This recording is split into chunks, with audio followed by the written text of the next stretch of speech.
graph, if you have taken the course about data structures and algorithm, I believe that actually you have learned something about graph and also the algorithms on graph, such as shortest path or max flow or connected component. And so many algorithms are very well known on graph data. And so in general, how to define a graph? A graph is normally represented by a set of nodes V or vertices and a set of edges E. And both the vertices and edges may contain additional information, such as some labels or some other attributes. And there are different types of graphs according to their attributes, such as directed or undirected, based on the edges. So if the edges are from one node to another node, then this is called directed graph. And if there's no such directions, then this is called an undirected graph. And also, based on if there's some cycles in the graph, and we also have two types of graphs. And graph is very useful because in the real world, many data actually can be modeled as a graph, and then you can use graph algorithms to solve the problem. For example, for the web data set, and based on the hyperlink structure, so this in this web page, it contains hyperlinks of another web page, so you can connect an edge between the two web pages. And based on the hyperlink, then you can create a web graph.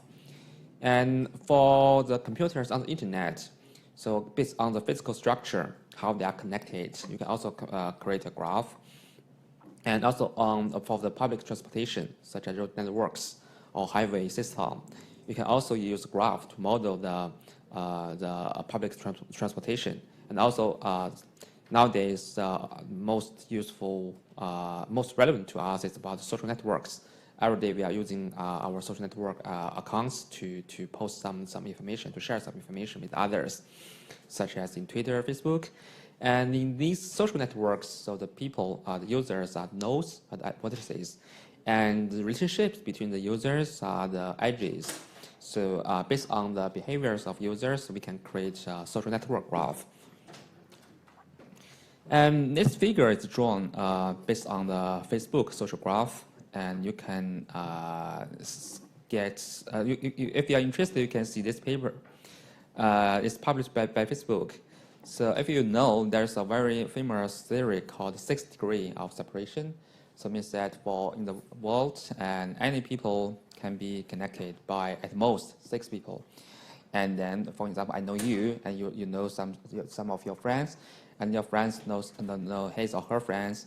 So by such links, just at most 6 hops, then you can reach to anyone in the world.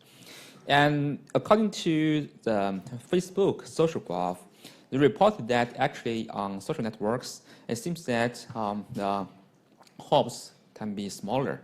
They reported as a 4 degrees of separation on the social graph. And this is a very interesting research paper. And in this graph, you can see the users, actually, they have some additional information. Each user can have a location, and this location is mapped to the world, to the map.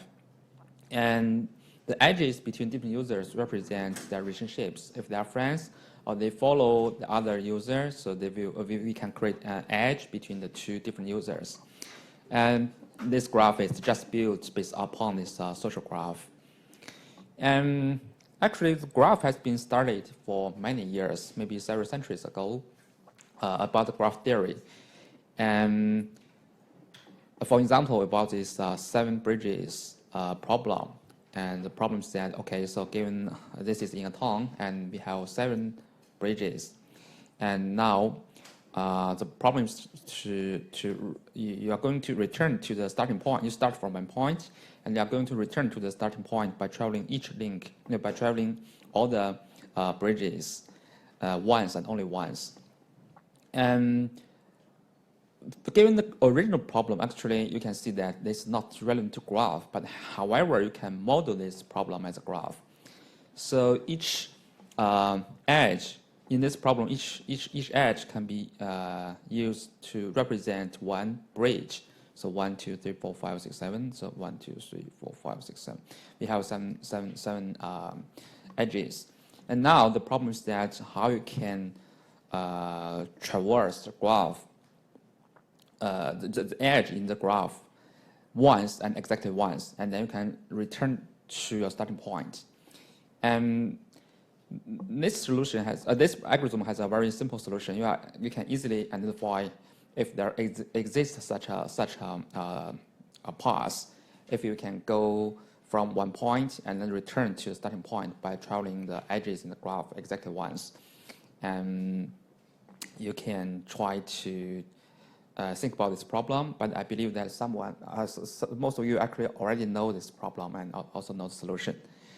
And for the graph data, we have many real-world problems relevant to the graph because given the problem, and you can use graph to model it, and then you can apply the algorithms to solve the problem. For example, the most and also the most well-known and also the widely used algorithm called shortest path problem.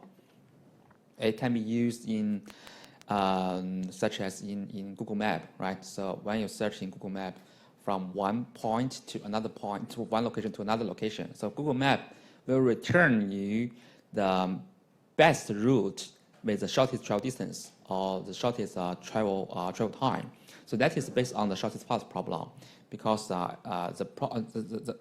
what you're trying to search for is a route based on road networks, based on the public transportation networks. And using this graph, Google can use the shortest path algorithm to return you the best solution. And this can also be used to route the internet traffic and also for logistics, supply chain problems. And the second problem, also very well-known problem, is called finding the minimum spanning trees.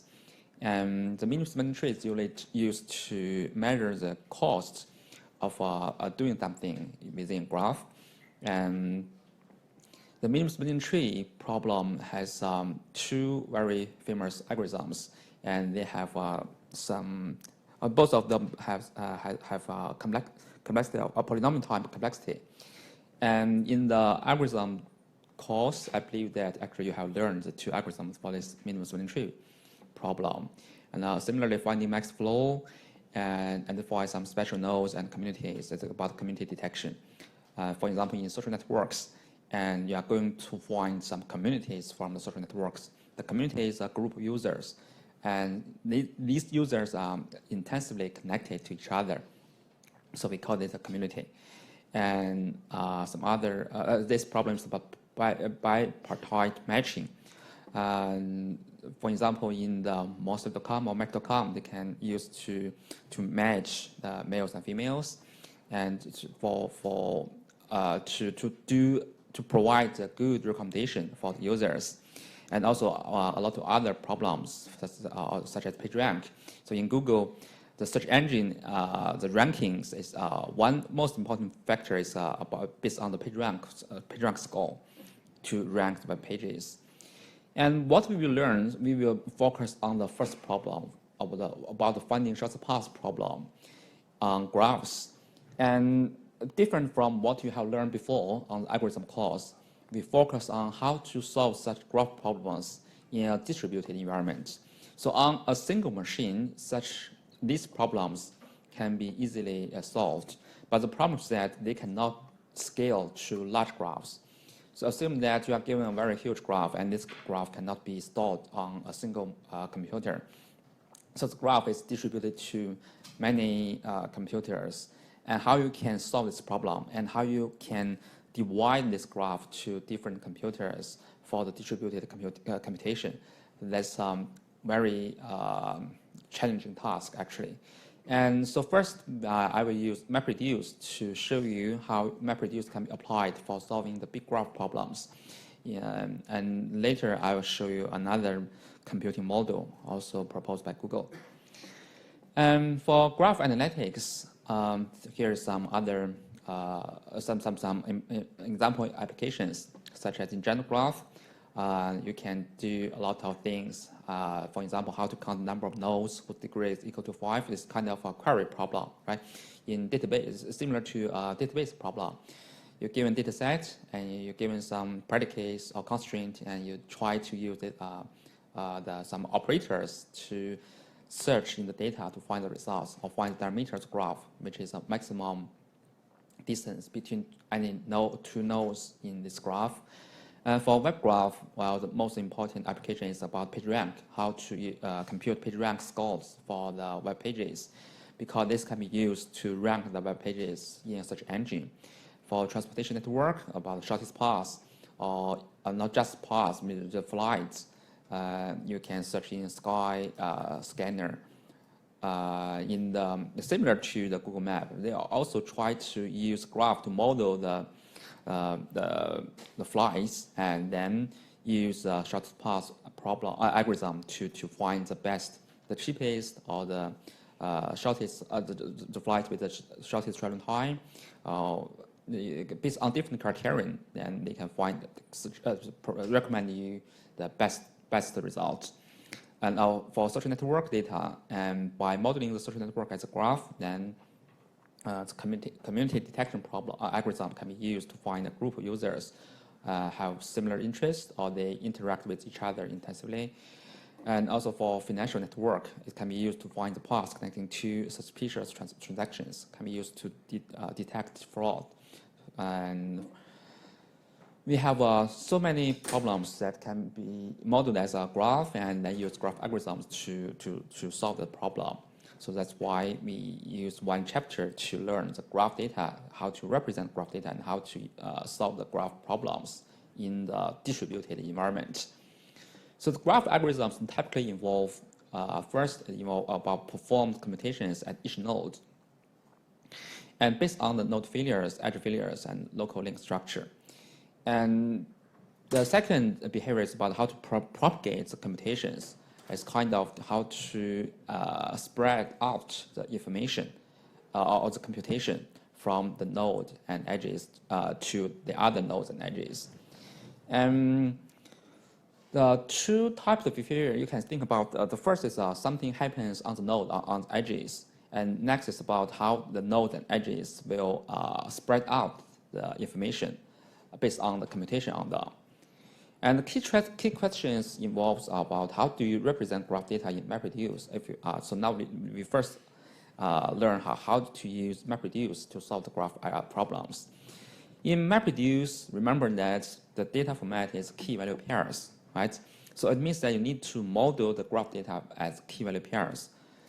So you need to think about how you can represent graph data in MapReduce first. And next is that the graph structure is not like what we have tried before, such as a document. So in a document, and it's very simple. So just a group of keywords, a set of keywords in one document.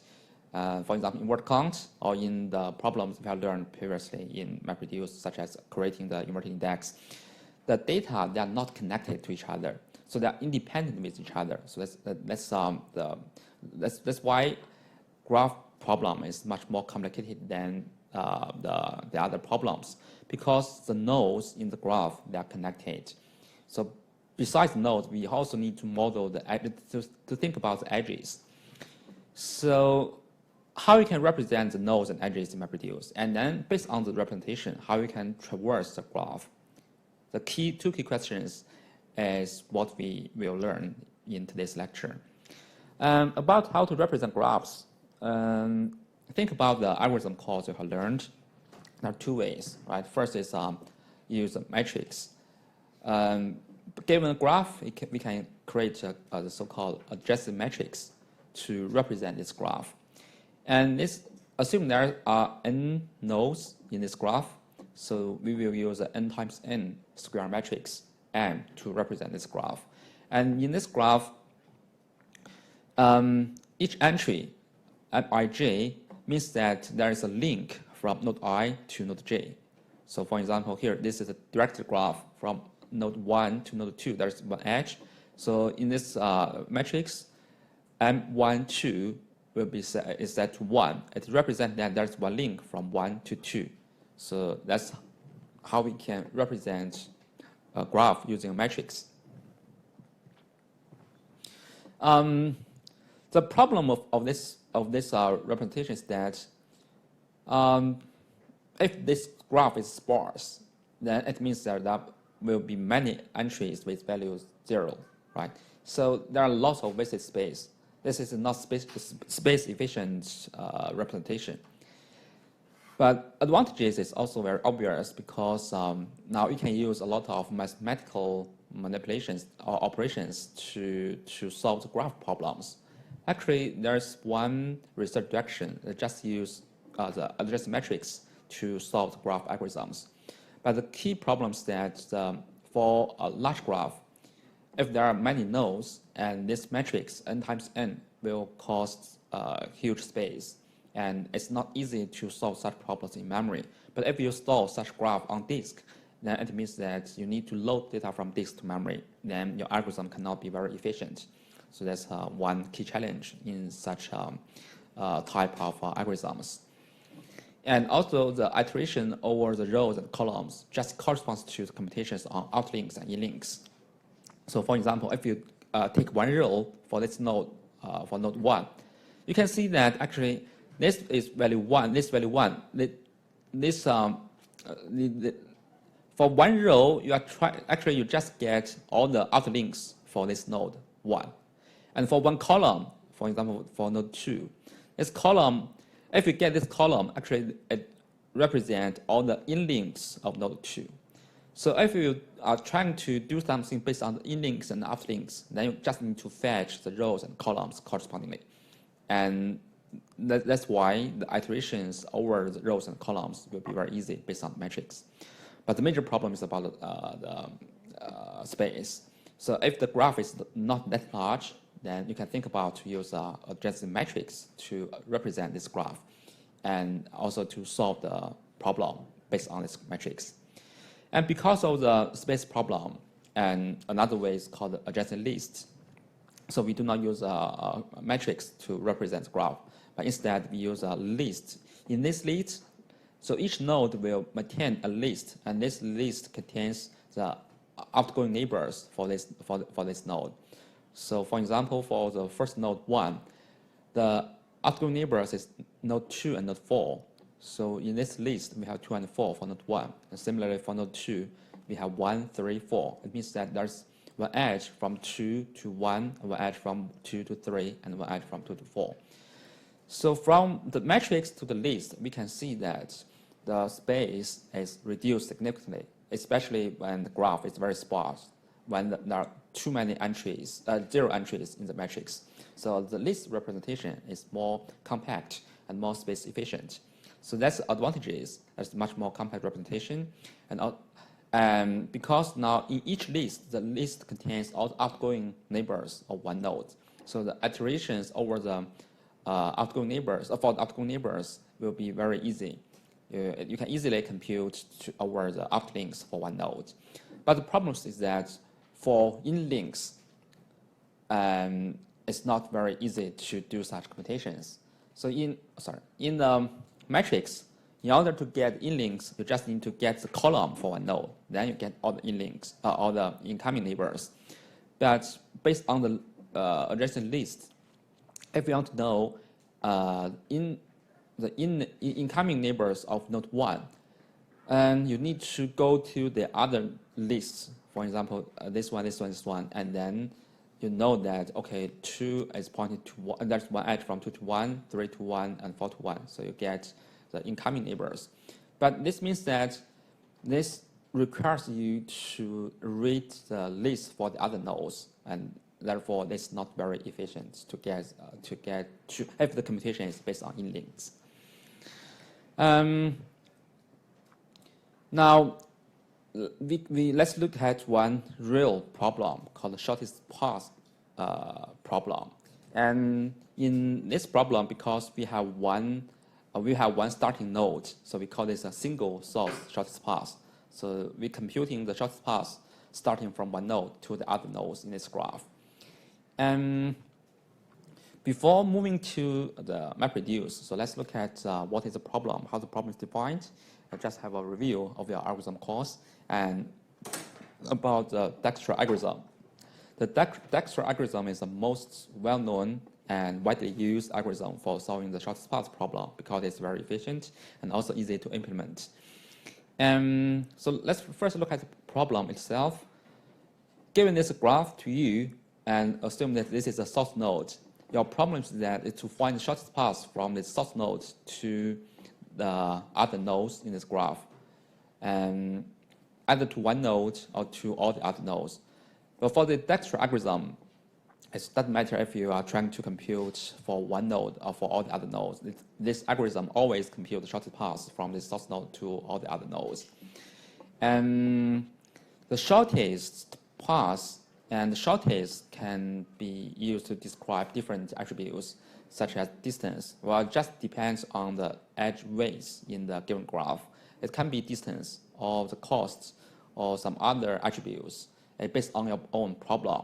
So for example, in Google Maps between the two nodes on the edge weights could be distance and travel time.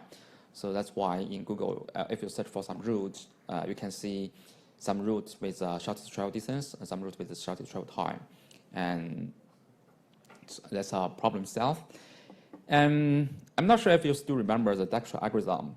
And this algorithm can be used to solve this shortest path problem. And for a given source node in the graph, so this algorithm can find the shortest path between this node to all the other nodes in this graph. And in case you forget everything, so I'll try to use this pseudocode to help you to remember what the algorithm is, how the algorithm is executed.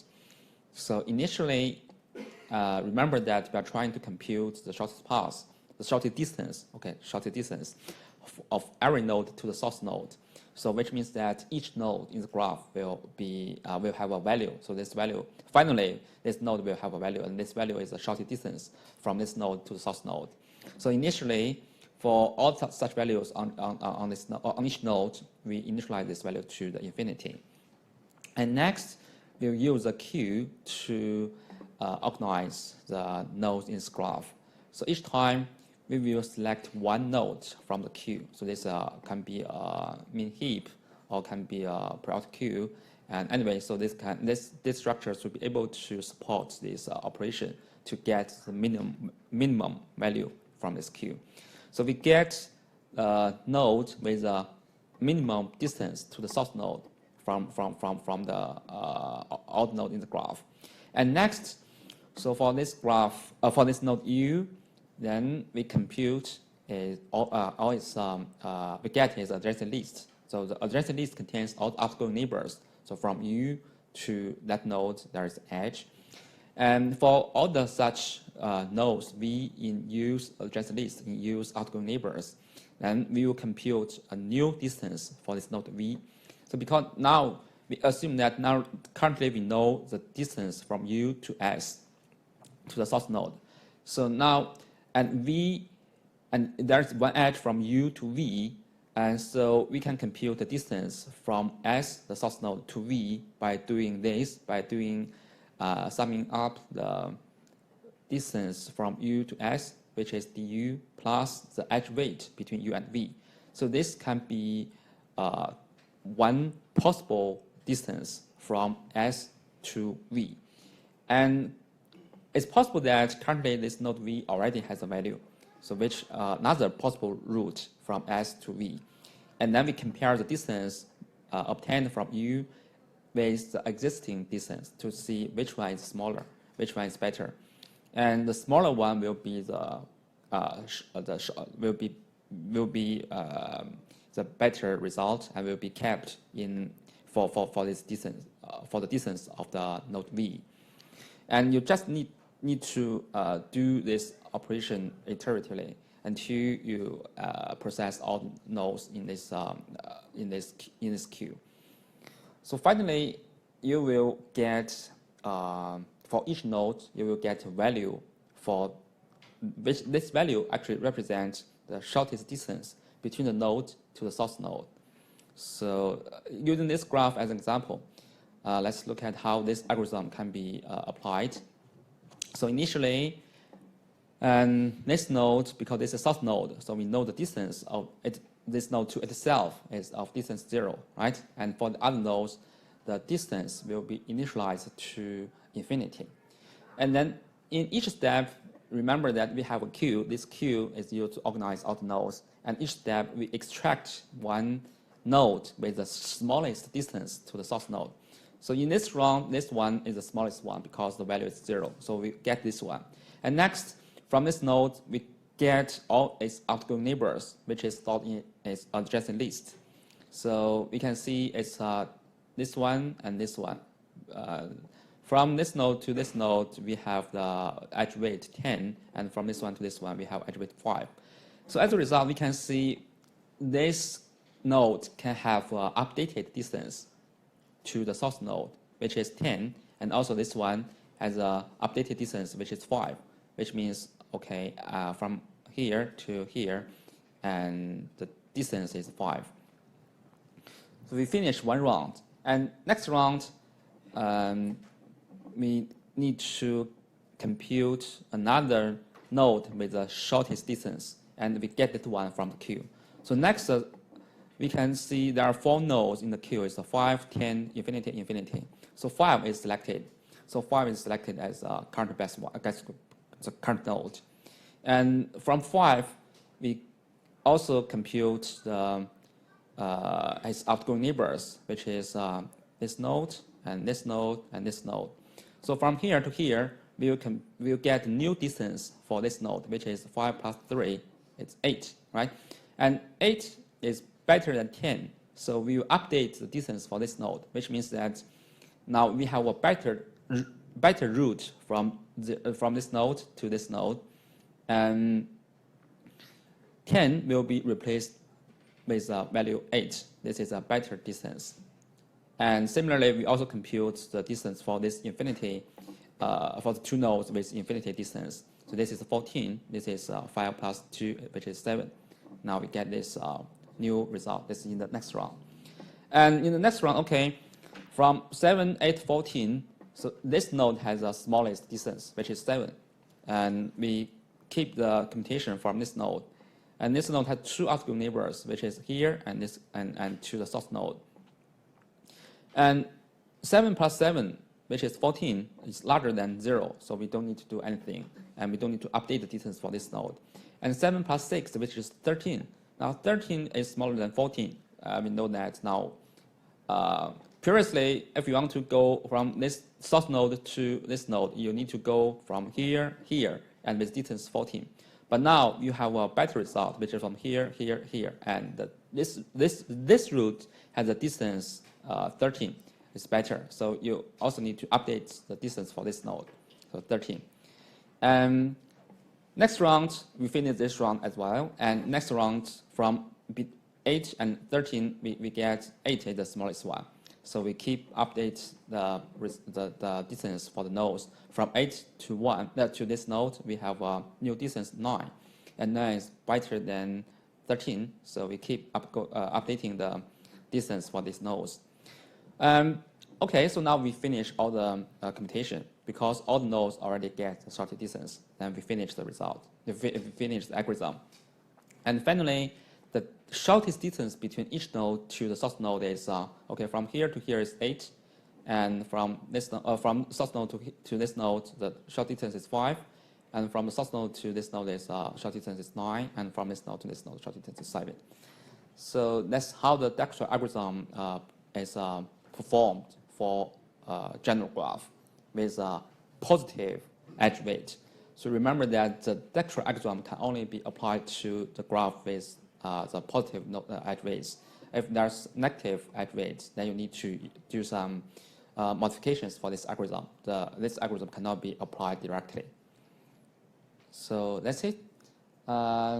Is there any questions? Or if this example help you to remember what we have learned before? Okay, and because it's very important for you to understand the steps, okay? Because next we are going to use MapReduce to solve this problem. And on a single machine, you can apply this Dijkstra algorithm. That's very easy. And just as shown in this example, You just need to use a queue to organize the nodes. And in each step, you get one node with the shortest distance. And then for this node, based on its adjacent list, you update the distance for its outgoing neighbors. And then finish this round, you go to the next round. In the next round, you get another node with shortest distance. Then you repeat the operation. And finally, you will get the result. So that's on a single machine. Now the problem comes is in MapReduce or in a very big graph. So this graph cannot be stored on one single computer. How we can solve this shortest path problem? If we can, how we can use this? Can we still use vector algorithm to do that? We are still trying to solve the same problem. But if the single machine version algorithm can be applied, so that's a key question about about this problem. And in MapReduce, remember that first you need to use the key value pairs to represent data. Okay, so which means that now you need to think about what should be the representation for the graph in MapReduce. Well, we have already learned two representations, matrix and adjacent list, right? So matrix, apparently it is a not good solution because matrix has too many zero entries, and also it's not easy to use key value pairs to represent the matrix. But for adjacent list, so naturally it's kind of a key value pair, right? For adjacent list, the key is just a node, and the value is the adjacent list of this node is outgoing neighbors of this node, right? So now we can use this key value pair to represent this graph. Now first we solve the problem about how to store the graph in MapReduce. It's a key value pairs. The keys are the nodes and the values are the adjacent lists. Now next is about how to design an algorithm in MapReduce to solve this shortest path problem. So the idea is the idea is still similar to the Dijkstra algorithm, but because now we are doing this problem on MapReduce, so we need to divide this task to map tasks and reduce tasks, right? So you need to think about, okay, so what will be the map task and what will be the reduced task? And if we can use just one round MapReduce to solve this problem.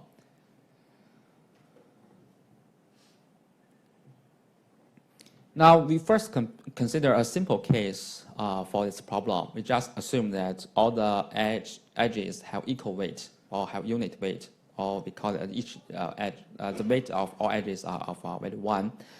And now the solution to the problem can be defined inductively. The idea is that if B is reachable from, okay, so we first define that we call that B is reachable from A if B is on adjacent list of A. And we define another function called distance to S. So this computes the distance from this node to the source node. So distance to S is the value is 0 because the distance from S to itself is 0. And for all the nodes reachable from S, which these nodes are the nodes in the adjacent list of S. So these are reachable nodes from S. So we can know that the distance to S of them is value 1, right? Because it's just one hop, and the distance is 1. And for all nodes N reachable from some other set of nodes M, now in order to compute the distance to function for N, so this represents the distance from N to the source node. We just need to think about all its incoming neighbors. So N is here. In order to compute the shortest distance or shortest path for N, we just need to think about all its incoming neighbors, M1, M2, M3. The shortest path or shortest distance must pass at one of its incoming neighbor, right? Because N has only 3 incoming neighbors, so any path from S to N must pass by either M1 or M2 or M3. So according to this, you can just use one of them to compute the shortest distance or shortest path for n. So which means that you can use this equation to compute this value. So assume that you know the shortest distance of all the incoming neighbors of n to the source node. So you know the distance from M1 to S, from S to M1, from S to M2, from S to M3. Assume you know this distance.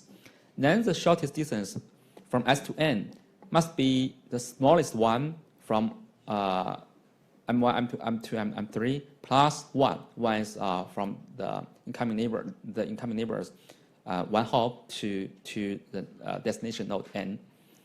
And so finally, we can use this equation to do the computation in an inductive way, right? So any questions about this equation? So this is the key part of this algorithm, of this shortest path algorithm on MapReduce. And if you want to compute shortest path or shortest distance for node n, then you just need to think about all its incoming neighbors, M1, M2, M3, and then select the smallest one, the one with the smallest distance, and plus 1. That's the result for node n. So that's induction. That's the result. And next problem is then how you can get the distance for M1, M2, M3, right? Then you just need to go backward to get M1, M2, M3's incoming neighbors, and then to compute their shortest distance. And you just do this backwards until you reach the source node. And then you just move back, you will get the result for n. So that's the whole idea, right? Any path between S and N is connected, right? Mm-hmm. So I have to check it first. Sorry? Any path that I choose between N and S Mm-hmm. is possible, right? Mm-hmm. We've checked it before, right? Mm-hmm.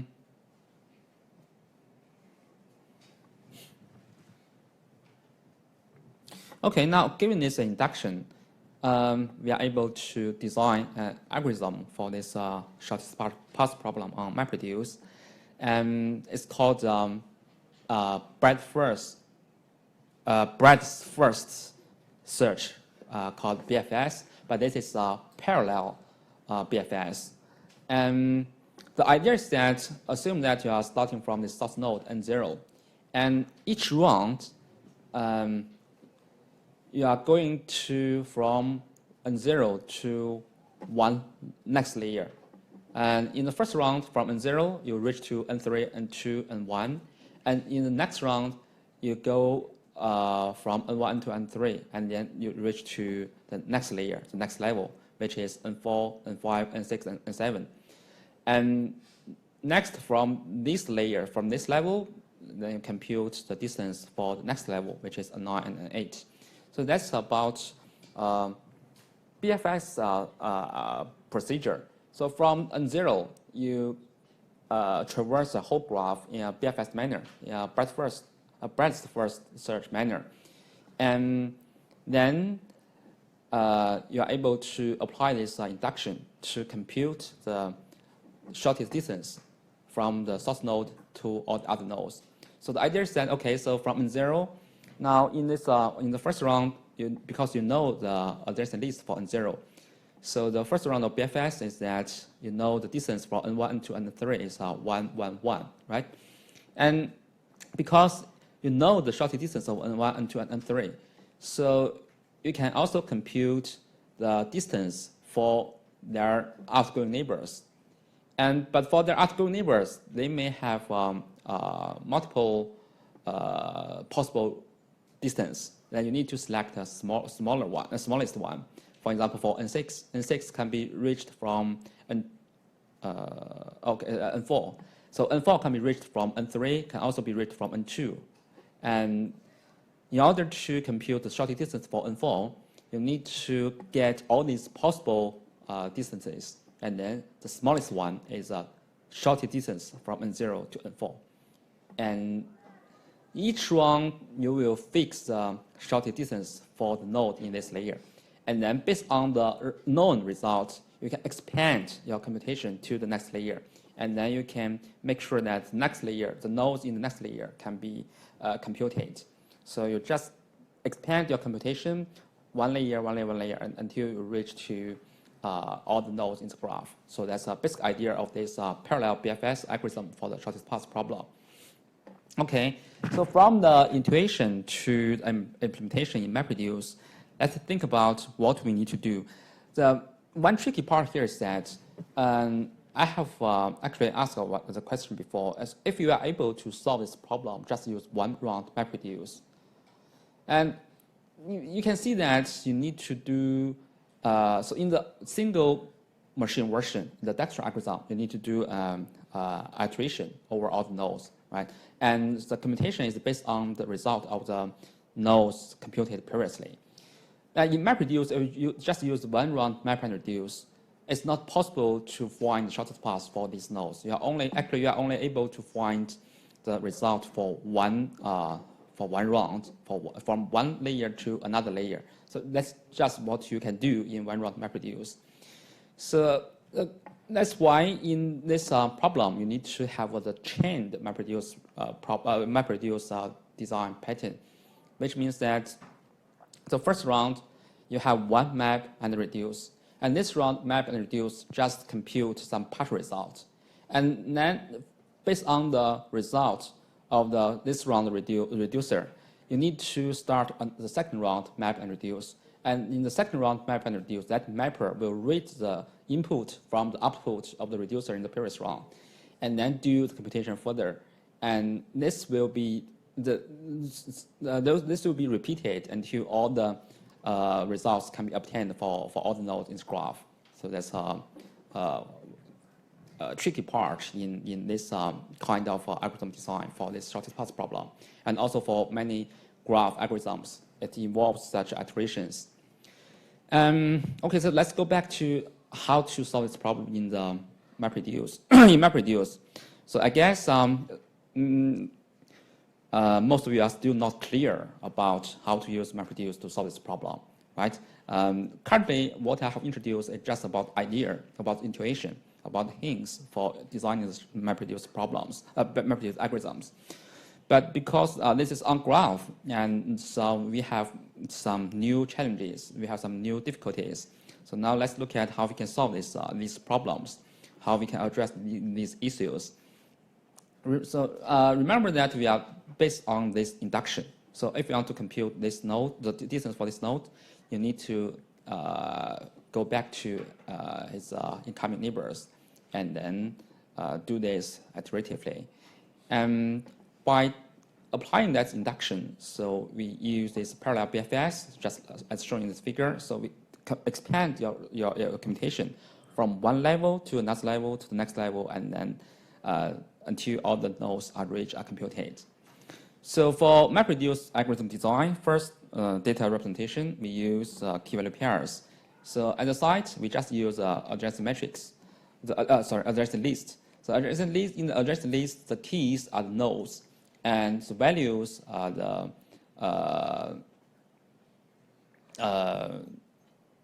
just outgoing neighbors of this node. But just use this is not enough. We also need to, because this problem, we need to compute the distance for one node to the source node, right?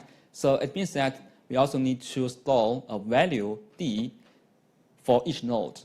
So now the key is a node, but the value contains two parts. One is a current best distance to the source, and another part is a graph structure, which is outgoing neighbor set of this node. Initially, for all the nodes, except for the starting node, we set this distance to infinity. And next, in the mapper, so now for this is a graph, right? What we will do is to read the graph line by line. So each line will invoke one map function. This map function will be invoked to process this line. And how we can process one line? So one line corresponds to one node adjacent list. So it means that in this line, we are just trying to expand the information to the other nodes in the graph. So what we know in this line, remember that in the mapper for one map function, what we get is the node itself and a distance d. So this distance d is used to store the current best distance from this node to the source node, and just a list of this node. So based on this information, how we can spread out the information out based on the information on this node. So because now we have a current best distance for this node, right, which is d, and so as a result, for all the outgoing neighbors of this node, we just emit this key-value pairs out. So this is m is one neighbor of node n, and because n to s we have the distance d, so we know that from the source node s to m we have the distance which is d plus 1. So just one more hop from n to m. So the result this is one possible distance from the source node to the node m. And that's in the mapper. So the shuffle and sort, okay, we do not control them. So for each node in the graph, we will do such computation. And then in the reducer will do aggregation. The reducer will receive many key-value pairs. So they will aggregate the key-value pairs for each node. So which means that in the reducer, for each node m, such as m, it will get many distances. So these distances are obtained from different incoming neighbors. So use this graph as an example.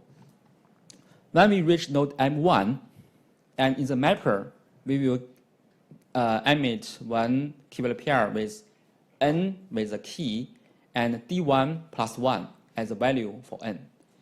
And when we process m2, we will generate a key-value pair with n as a key and m2 plus 1 as a distance for n. And on m3, when the mapper is invoked for the record of m3, so we will generate n as a key and d3 plus 1 as a distance for n. So in the reducer, and 3 values will be obtained for the key n, which is d1 plus 1, d2 plus 1, and d3 plus 1. These are all the possible routes from S to N, and which is generated from N's incoming neighbors. And on N, now we have 3 distances, that 3 possible distances, right? But which is the shortest one? So we need to do aggregation. We apply the mean function to the 3 distances and select the smallest one as a value for N. So that's in the reducer side. Now N has a smallest distance. Then we finish the reducer. We finish aggregation on the reducer. And so that's it. That's all. That's what happened just in one round map and reduce. But in just one round map reduce, actually we just compute from one layer to another layer. It's not the whole computation. So actually it only, for example, in this graph, it can only compute from maybe from N1, N2, N3 to N4, N5, N6, and N7. So it's just one round of MapReduce. So in order to get the result for N9 and N8, you need to invoke the next round MapReduce to read the current best distance for these 4 nodes and to compute the distance for N9 and N8 in the next round MapReduce. So that's why the chained MapReduce jobs are required to solve the shortest path problem. And so this slide you to explain the multiple iterations. So each MapReduce iteration just advances a known frontier by only one hop. So from the source node, initially only the source node is a known, is a node with a known value, right? And after you compute one round MapReduce, then for these source nodes outgoing neighbors, you obtain the shortest distance for those nodes with distance 1. So that's for one round. And in the next round, you are going to expand your result from the source nodes outgoing neighbors to one more hop. And for those nodes, you will get distance 2 as values for those nodes. So these iterations, it's just kind of you expand your computation frontier until you reach all the nodes in the graph. And the input of the mapper in the previous round is the output of the reducer in the current round. So that's how the results are changed. Your reducer will write the output to HDFS, and next round the mapper will read the input from HDFS as well. And the graph structure are also passed from one round to the next round. So the adjacent list will also need to be emitted from the mapper to the reducer, and then read from the reducer output to the mapper in the next round.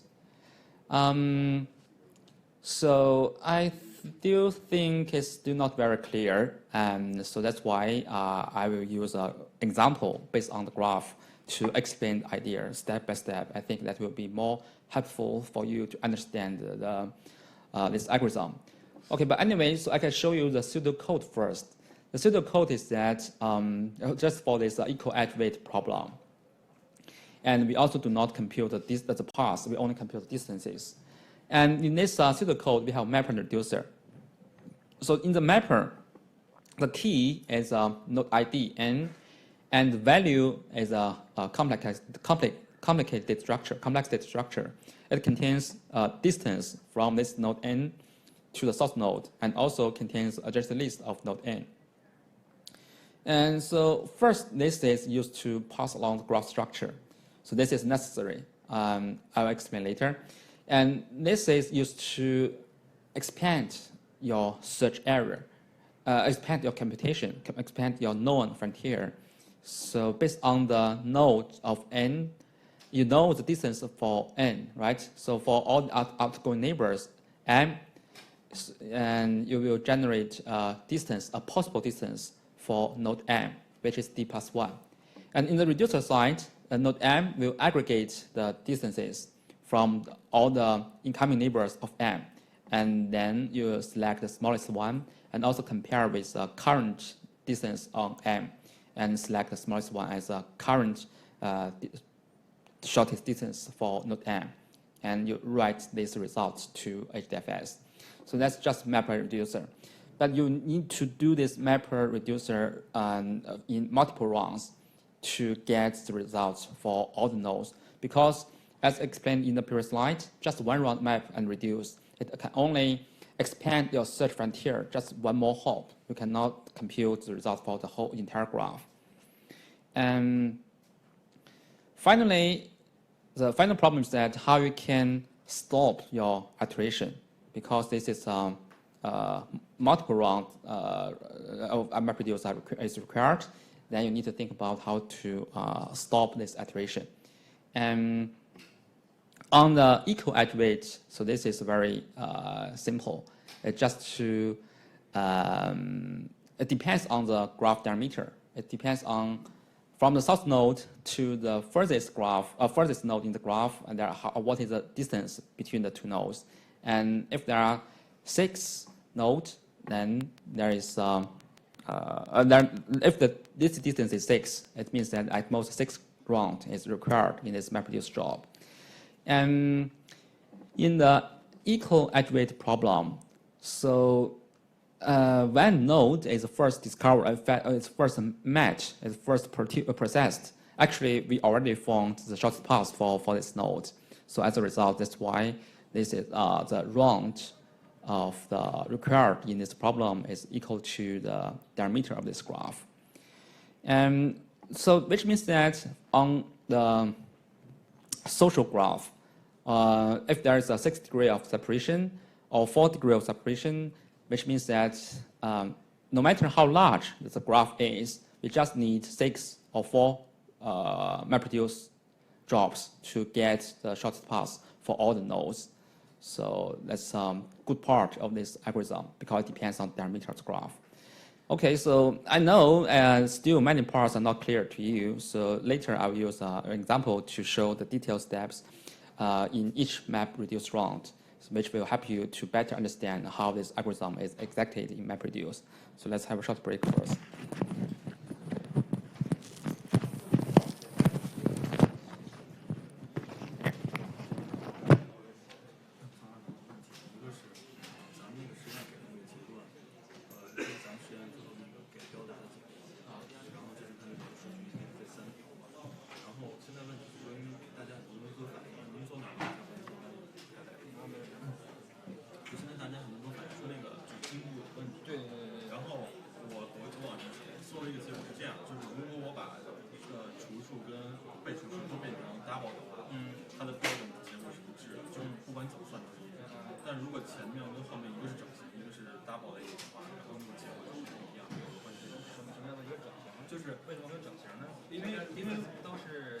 期数次数是很多的。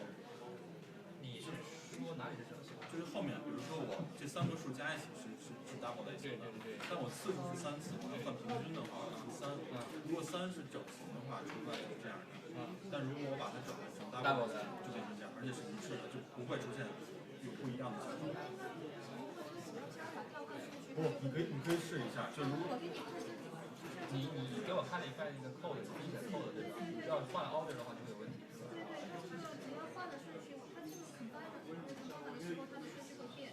这个就是我有一次 combine 的顺序，然后它就会变那个加起来加结果也不一样，对吧？对。order 可能是会有影响，对进度是会有影响，因为它 double 处理的过程是。对，然后我换了 big， 然后就是就没那个顺序都没有。我一开始是没想到有这样的。其实我的方式跟它不太一样，我找一下。没有，他说的是有道理，确实这个 order 可能会产生一些不一样的问题。但问题是，如果你总数是，我想我那个总数，就你加的总数是一样的吗？除非你加总数，你加总数也加出东西嘛，然后你往它一除，你刚好一样，那我觉得不可能是大范围。就是你这2个总数加起来就会有差。对，他还没有除，他没有除，他只是加起来就有差。对，这个 double 的交换率就有。对，他那个毕竟是浮点数嘛，浮点的话不能跟整数一样，是完全没有误差。这边有误差是可以理解的，但是我们最后看的时候不会说因为你误差会丢分。那这2个可以是。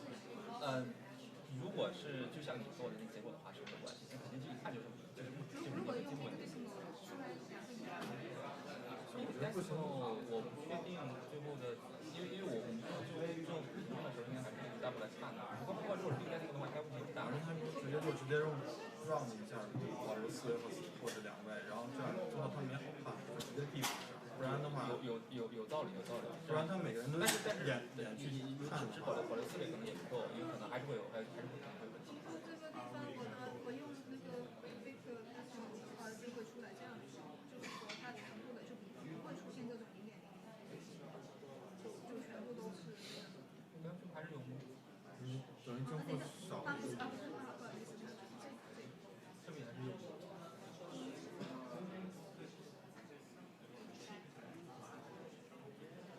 我觉得还是就是 run 一下2位或4位，这种感觉。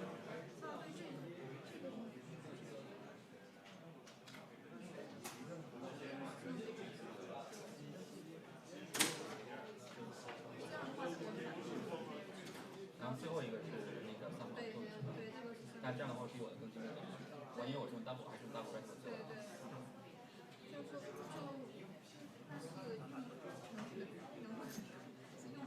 用可以啊，没有问题，应该没什么问题，因为你看你是result应该是没什么问题。这个精度是我没有遇到的，因为那个之前我跑出来的结果就是跑出来的都是一样的，所以我觉得也没有错误。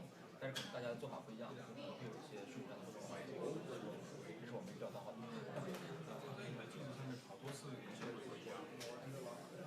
好多次可能如果是 combiner 的话不好讲 ，combiner 的话可能不好讲，因为 combiner 它调用的数据有可能会有，emapper 肯定是对 emapper 肯定是不一样的 ，combiner 的话有可能跟大数据上可能会有不一样。我也不太这块的是加程式吗？就是大致写的都是说实话，这个这很简单。一般不会丢分。这个主要的目的就是说，为了让你们有一个习惯嘛，就是一个是注释，另外一个就是说，我们之后可能会去看code的。这个 project 很简单嘛，所以其实没什么做。但是以后的话，有一些情况就是说，因为可能你的code会有问题，就是跑的结果可能会有问题，然后推特可能会大概告诉什么问题，这时候需要看你的code。但如果没有注释的话，它可能告诉你瞎手。注释的话可能好看一些，主要是为了你推特更方便去看。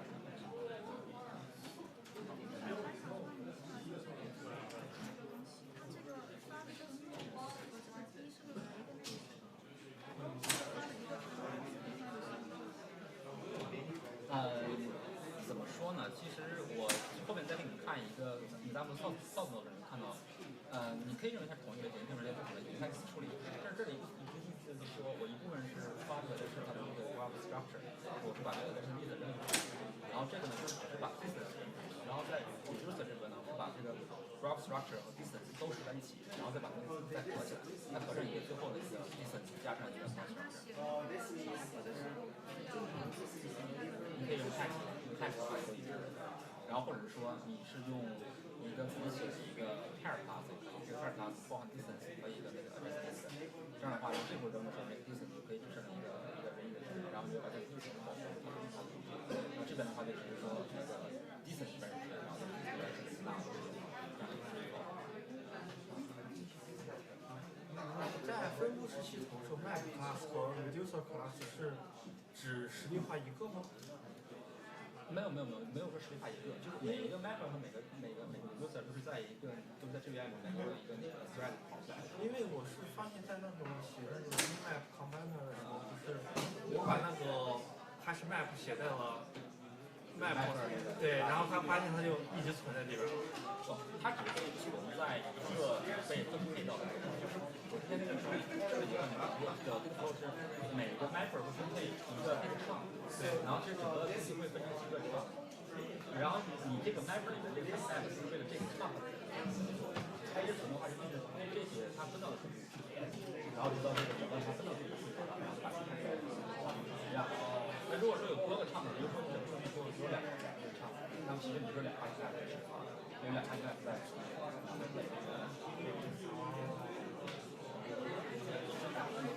那个3万的话，我写个 pair， 我就用那个 test 这个 test 就是那个 p 是那个哦，你 text 是吧？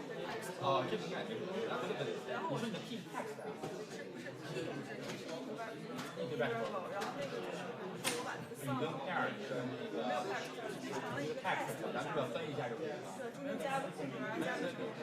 我也没做过实验，感觉反正最后结果差不多，就是那个结果差不多。第二个那个你卖挺关系，有一点不一样。还有一个是我不知道我们那个 app 的一个是数据里面有多少数据？对，数据量和 API 在配置。不是偏个数，是文件大小。然后比如说你给的那个第一行，它就是4行嘛，对，10行，然后然后像那种图量，它是要用这我也不太清楚，这个我们不能自己控制的，应该是 MapReduce 来做。它我又 print 上有东西出来了，对。然后就是它好像是在创建了一个那个 map array，然后调用了10次，就是那个 map 的那个啊，对，它是这样子的话，就说明它是只有一个数据的，只有一个数据的这个唱，就只有调1次。但它10次的 map 方式，因为它有10个 record， 每个 record 是1个 function。那我现在这个它有3个里，它是创建了一个 map， 就是一个 map task， 一个 map task， 然后我去调了10次那个 map function。那如果说数量更多，那就不是说这个调来最多的一个，就是说这个 app 就是啊，然后每 map 里面有4个 map function。然后再单独调一个。是的，是这样的。你看之前那个 map 里面的 flow 是这样，这样这样。这里有一个没有包错的语法，但是使用的不知道这样 count 去 set 这个 k， 然后这样它这语法上有过来之后就是这样。count 是 set p count 是什么 ？count 是 interval 吗？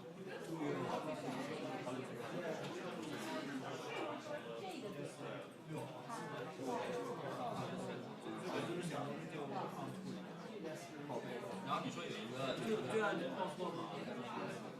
数据这里报错，他说什么？他是说对，然后再是。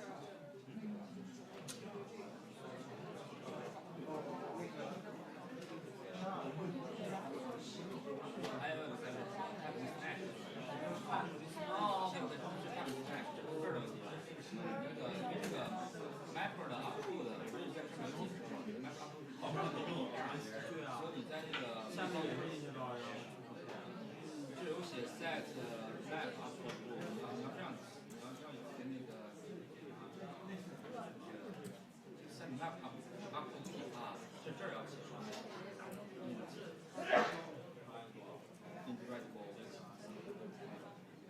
因为是这样子的，因为你之前我们之所以忽略了，是因为在那个我写错了，重新更新一下啊，不是 correct， 你重新更新一下，我这是 write 错了，我是 write 错了，我是拼错了，你把那个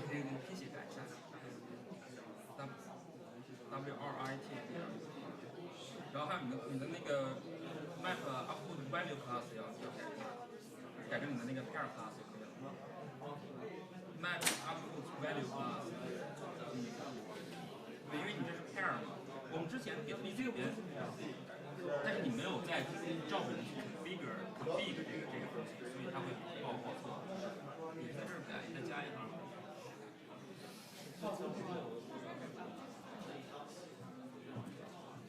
这可能是我上课没有解释清楚，就是说我说了一句，但是可能你没注意听。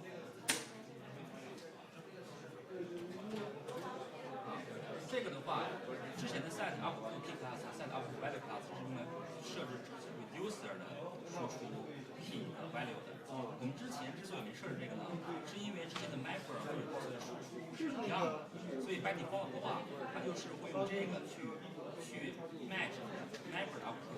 那现在你的 mapper output 是不一样的。现在是说你的 mapper output 的reducer会是不一样的类型的。既然不一样类型的话，你就需要去显示的声明这个类型是什么。你如果没有声明的话，它就会告诉我，因为它 match 不到这个卡，它不到。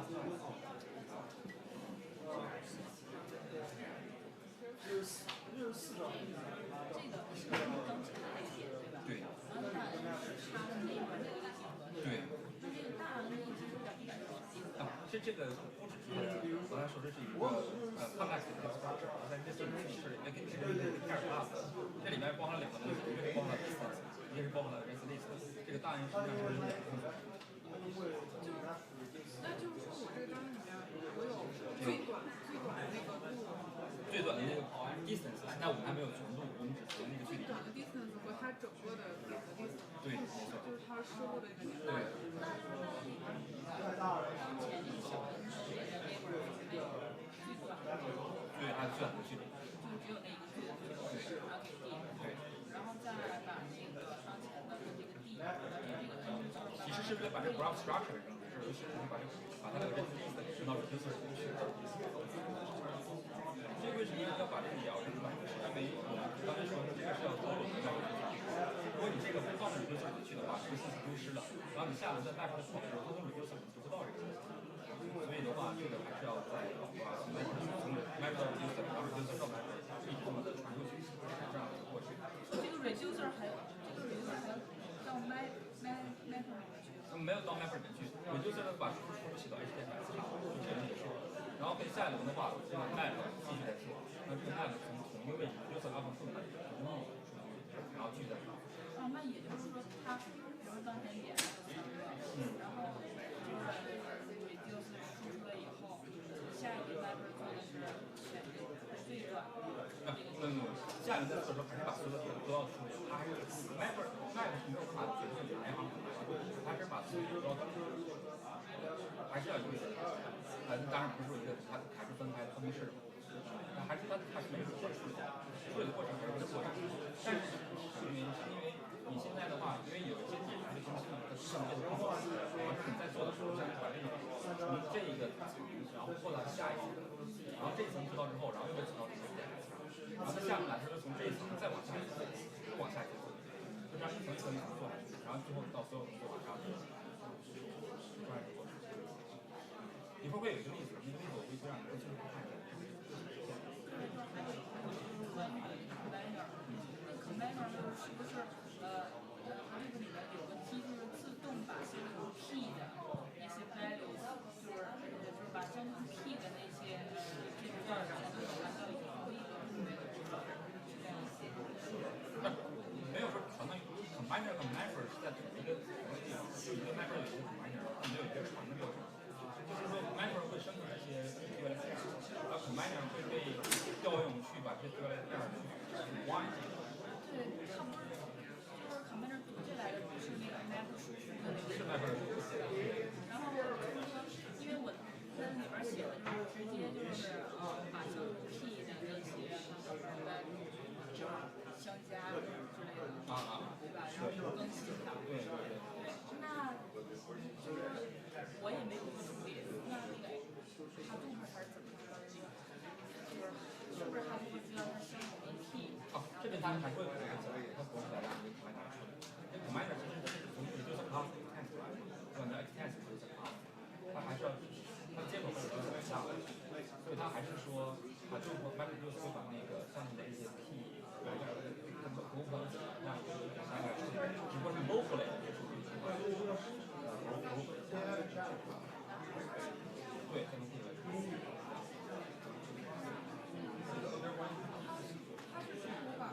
我是每进来一个点，然后我会更新一个这个，那就是我在做广告的时候，我这个点对应了很多计算机。对，这个点是很多计算机。你觉得是从它的那个incoming neighbor 是哪一个？小 M 是这是小 M， 然后这个第一可能是从这个分过来，然后还可能这样一个，然后是它第二。那就相当于我这个其实是很多 pair，然后每个 pair 里面它只有一个 distance， 然后后面都分了一个 list， 然后全都是点，然后每个 pair 都这样。你说每个 pair 是这个，对，这现在不是就 pair， 这边进来的不是 pair，这是 key， 然后里边是 value， 这是 value。它不是从这个。然后在这是就是我还是有点没事，我接着再解释吧。我目前为止还没有解释清楚，其实呢例子上看，暂时还没有清楚，尤其是在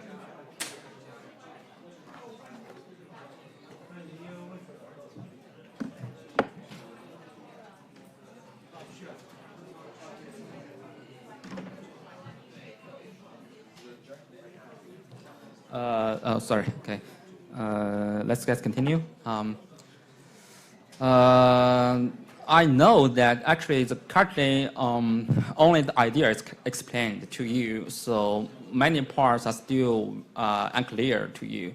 So I'll try to use one example to show you the detailed steps in MapReduce, and still based on this previous simple graph. So what you need to remember is that just about the pseudocode, and the mapper will do like this. So MapReduce will read the graph line by line, and each map function is used to deal with one line corresponds to one node. And for this node, it has a current best distance and a list of outgoing neighbors. So that's what map function will read into memory. And in the map function, it will process this line like this.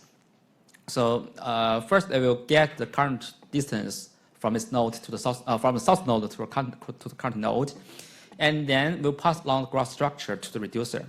And next, for all the outgoing neighbor of this node n, we can we can compute the distance for that node, right? So we'll just do this computation and then send this update out. And the reducer will aggregate this information for a node m. And these values are obtained from all the incoming neighbors of node m. Because for each incoming neighbor n, and it will compute a cumulative pair m and d plus 1. So d1 is obtained from n1, and d2 can be obtained from n2. All these nodes are m's incoming neighbors. And for all these distances, that is all the possible distance from source node S to n. So you just need to select the smallest one and also compare to the current distance of node m. Then you select the smaller one. So this will be the shortest distance of m. And also you need to store the graph structure in HDFS. So that's finally how the reducer will do emit this node m and together with this node m. So this is you can view this as a pair. So this pair contains distance, the shortest distance, and m's addressing list. So that's one round MapReduce. And the stopping criterion as a site for this equal edge weight, you can just, because for this equal edge weight, when a node is first reached, then actually we already found its shortest distance. So you can think about why it is like this. Okay. So anyway, so in this equal edge weight graph shortest path distance problem, so when a node is first processed by a map function, by a reduce function, then the shortest distance is already computed for it. So it means that, okay, so when this node is already computed, the shortest distance is already known. So in the next round, we can use a flag to mark that this node is already, the distance of this node is already known, and then we can let MapReduce to ignore this node. So that's why the round required in this chain MapReduce jobs, it just depends on the graph diameter. And it depends on the distance from the source node to the furthest node in the graph. And once you reach to the furthest node, so all the iterations are actually they are already necessary to compute the distances for all the out nodes in the graph. And about implementation, okay, so how to check the termination is one problem. So in the mapper and in the reducer, the map class and the reducer class just tell MapReduce how to do the map and reduce jobs. But how to check the termination? It means that you must check this in the main function, right? So the driver, the main function, will use to check if the termination condition is met, and if not, it just repeat the MapReduce jobs. So that's why the iterations can be executed in MapReduce. And in the last week, we introduced this concept called counters. So counters is kind of API provided by MapReduce. It can be used to do some kind of statistics jobs to compute some statistics of the data. So in this MapReduce job, in this shortest path algorithm, how to check termination condition, and you can just use these counters to do this. So you can use counters to count something, and then to decide in the main function if based on the current value of this counter, so whether we can terminate the iteration and also guarantee that the result is already computed. So in this for this equal edge weight problem, we can just use counters to count the number of nodes that have distances of infinity at the end of the job. Okay, so finally, if there's no nodes with distance of infinity, so we can know that all the nodes already get their shortest distance, and so we can terminate the iteration. So we finish. And in the second project, actually, you are required to use these counters to determine a termination condition for the problem. So you will practice how to use counters in the second project. So previously, it's just about the shortest distance. And if you want to find the shortest path as well, then you need to do some additional tasks. So you can, in the Dijkstra algorithm, we use back pointers. So you just store one piece of information. Stop from which node to me, and I get this shortest distance. Then you can recover the shortest route from using the back pointers. But in MapReduce, this approach cannot be used. You need to store the full information for the path in the MapReduce runs, and then to get the path. So I'm not explaining the details. You will practice this as well in the second project. There's one example code. So this is about the mapper, and the most important part is that you see you get one line for one node, and then for all the outgoing neighbors, you will emit a key value pair, which is let me check. Okay, here. For each outgoing neighbor, so first, if for each outgoing neighbor, you need to write the distance to the local disk, and reducer will receive this value. And also, this is for the graph structure. So value and nodes is used to distinguish the distances and graph structure. So in the reducer will receive a list of values, a list of texts, a list of strings, and then based on if it's a value or if it's a node, and the reducer will do different jobs. So that's one possible implementation for the mapper. And the reducer, you can see it will check if it is node.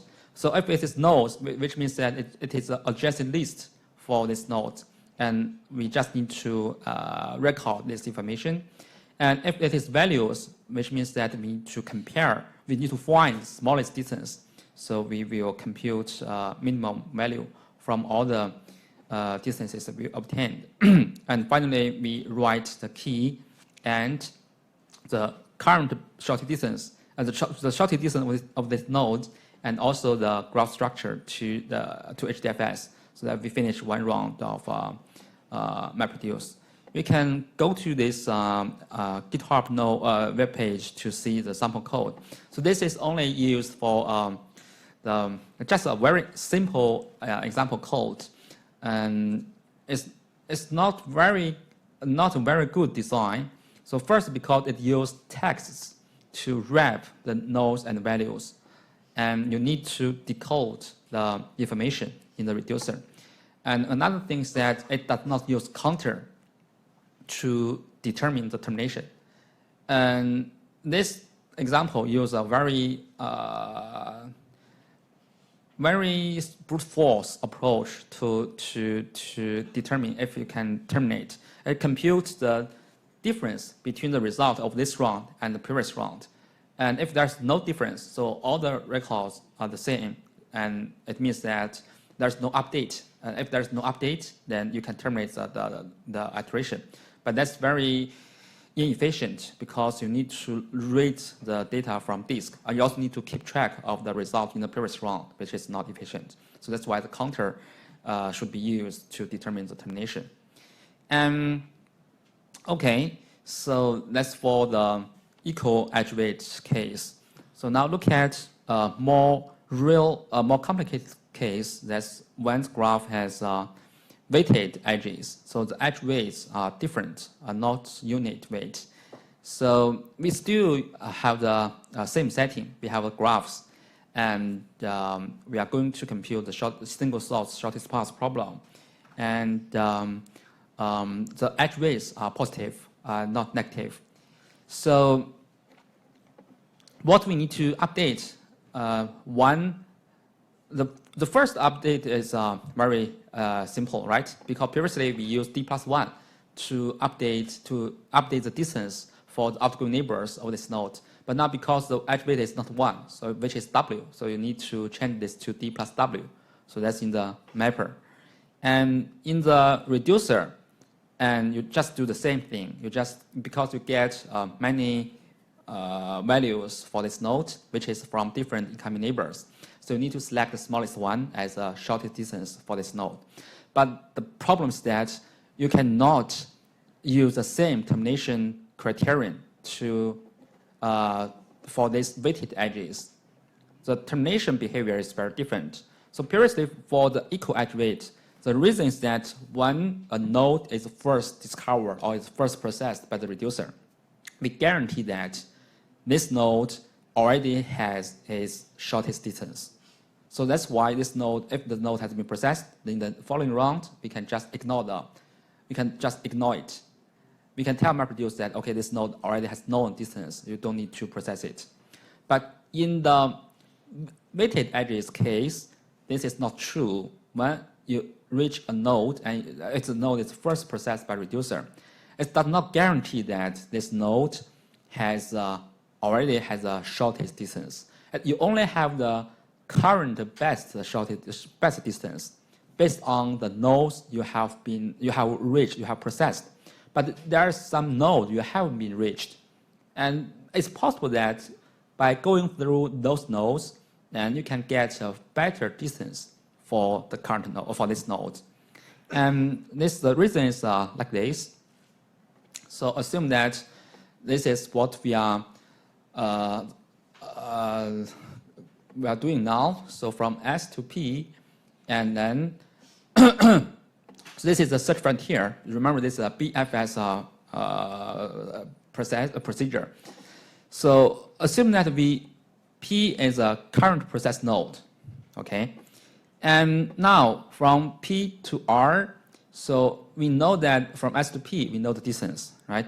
And in the current iteration, okay, from P to R, we reached R, and R is first reached now. It's first discovered in your search. And you can have one distance for R, which is from S to P and P to R. So in the weighted equal edge weight case, you can guarantee that if you know the shortest distance for P, then you can also have the distance for R. But remember that now we have the different edge weights, right? So although Q is not processed yet, but it's possible that from P to Q and then back Q to R, so this is a shorter path compared to P to R. And as a result, if you just, once R is first reached when you process P, R is first discovered. If you assume that R already got its shortest distance, this is not true, because later when you process Q and Q reach R, and you may have a better distance for R. This cannot happen in the equal edge weight because all the edge weights are 1. And according to the triangle inequality, this is always better than the other paths, right? But in the equal, if the edge weights are not equal, are different, this is the triangle inequality does not hold. So it's possible that you can go from unreached nodes and back to R, you have a better result. So S to P to R is not shortest distance right now, although S to P is the best. It's currently, you know, the P from S to P, this path is the shortest path.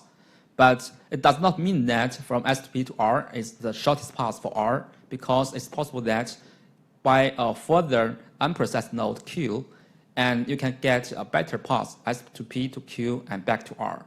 So that's why now the termination criterion is different from the equal edge weight, because this triangle inequality does not hold, and you need to consider the unprocessed nodes.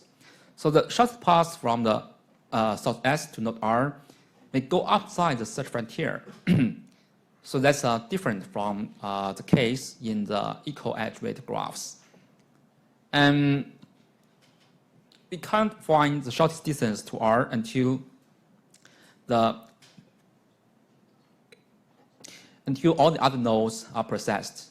So only if, okay, what's the question? Is there any possibility that the unprocessed nodes that get a shorter path to through that node that there's a shorter path from S to P, so that P gets updated, but all the nodes that P points to will not get updated because P has already updated previously. So you mean P is updated? But the points P is pointing to will not be updated because when the nodes point to P, it will only update to P, it will update to the nodes that P is pointing to. Yeah, that's a good question. Yeah. So in MapReduce, because at the side is a multiple round, right? So if P is updated in this round, and in the next round, you also need to spread out this information to P's outgoing neighbors. So P's value will actually update it. Yeah. So this, if this round P has a better distance, okay, that's fine. But you need to keep this in mind. And in the next round, you will need to let MapReduce know that P has been updated in the previous round.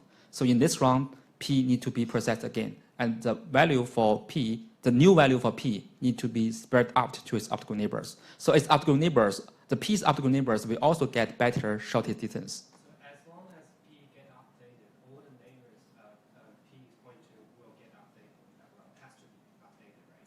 Yeah. Okay. Okay. So now how many iterations are needed? It's not like the previous case. It's not the graph diameter.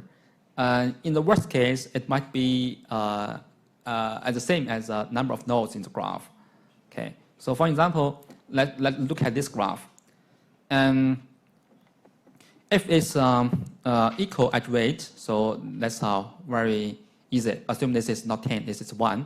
And the graph diameter is from here, 1, 2, 3, 4, 5, 1, 2. So 5 iterations will be enough because from this node to this node, this is the furthest 1, 2, 3, 4, No, 4. This, if it's the equal edge weight, so you only need to reach this node here. So at most 4 iterations will be required if this is 1. But now it's 10. Now look at if it's 10, something will be changed.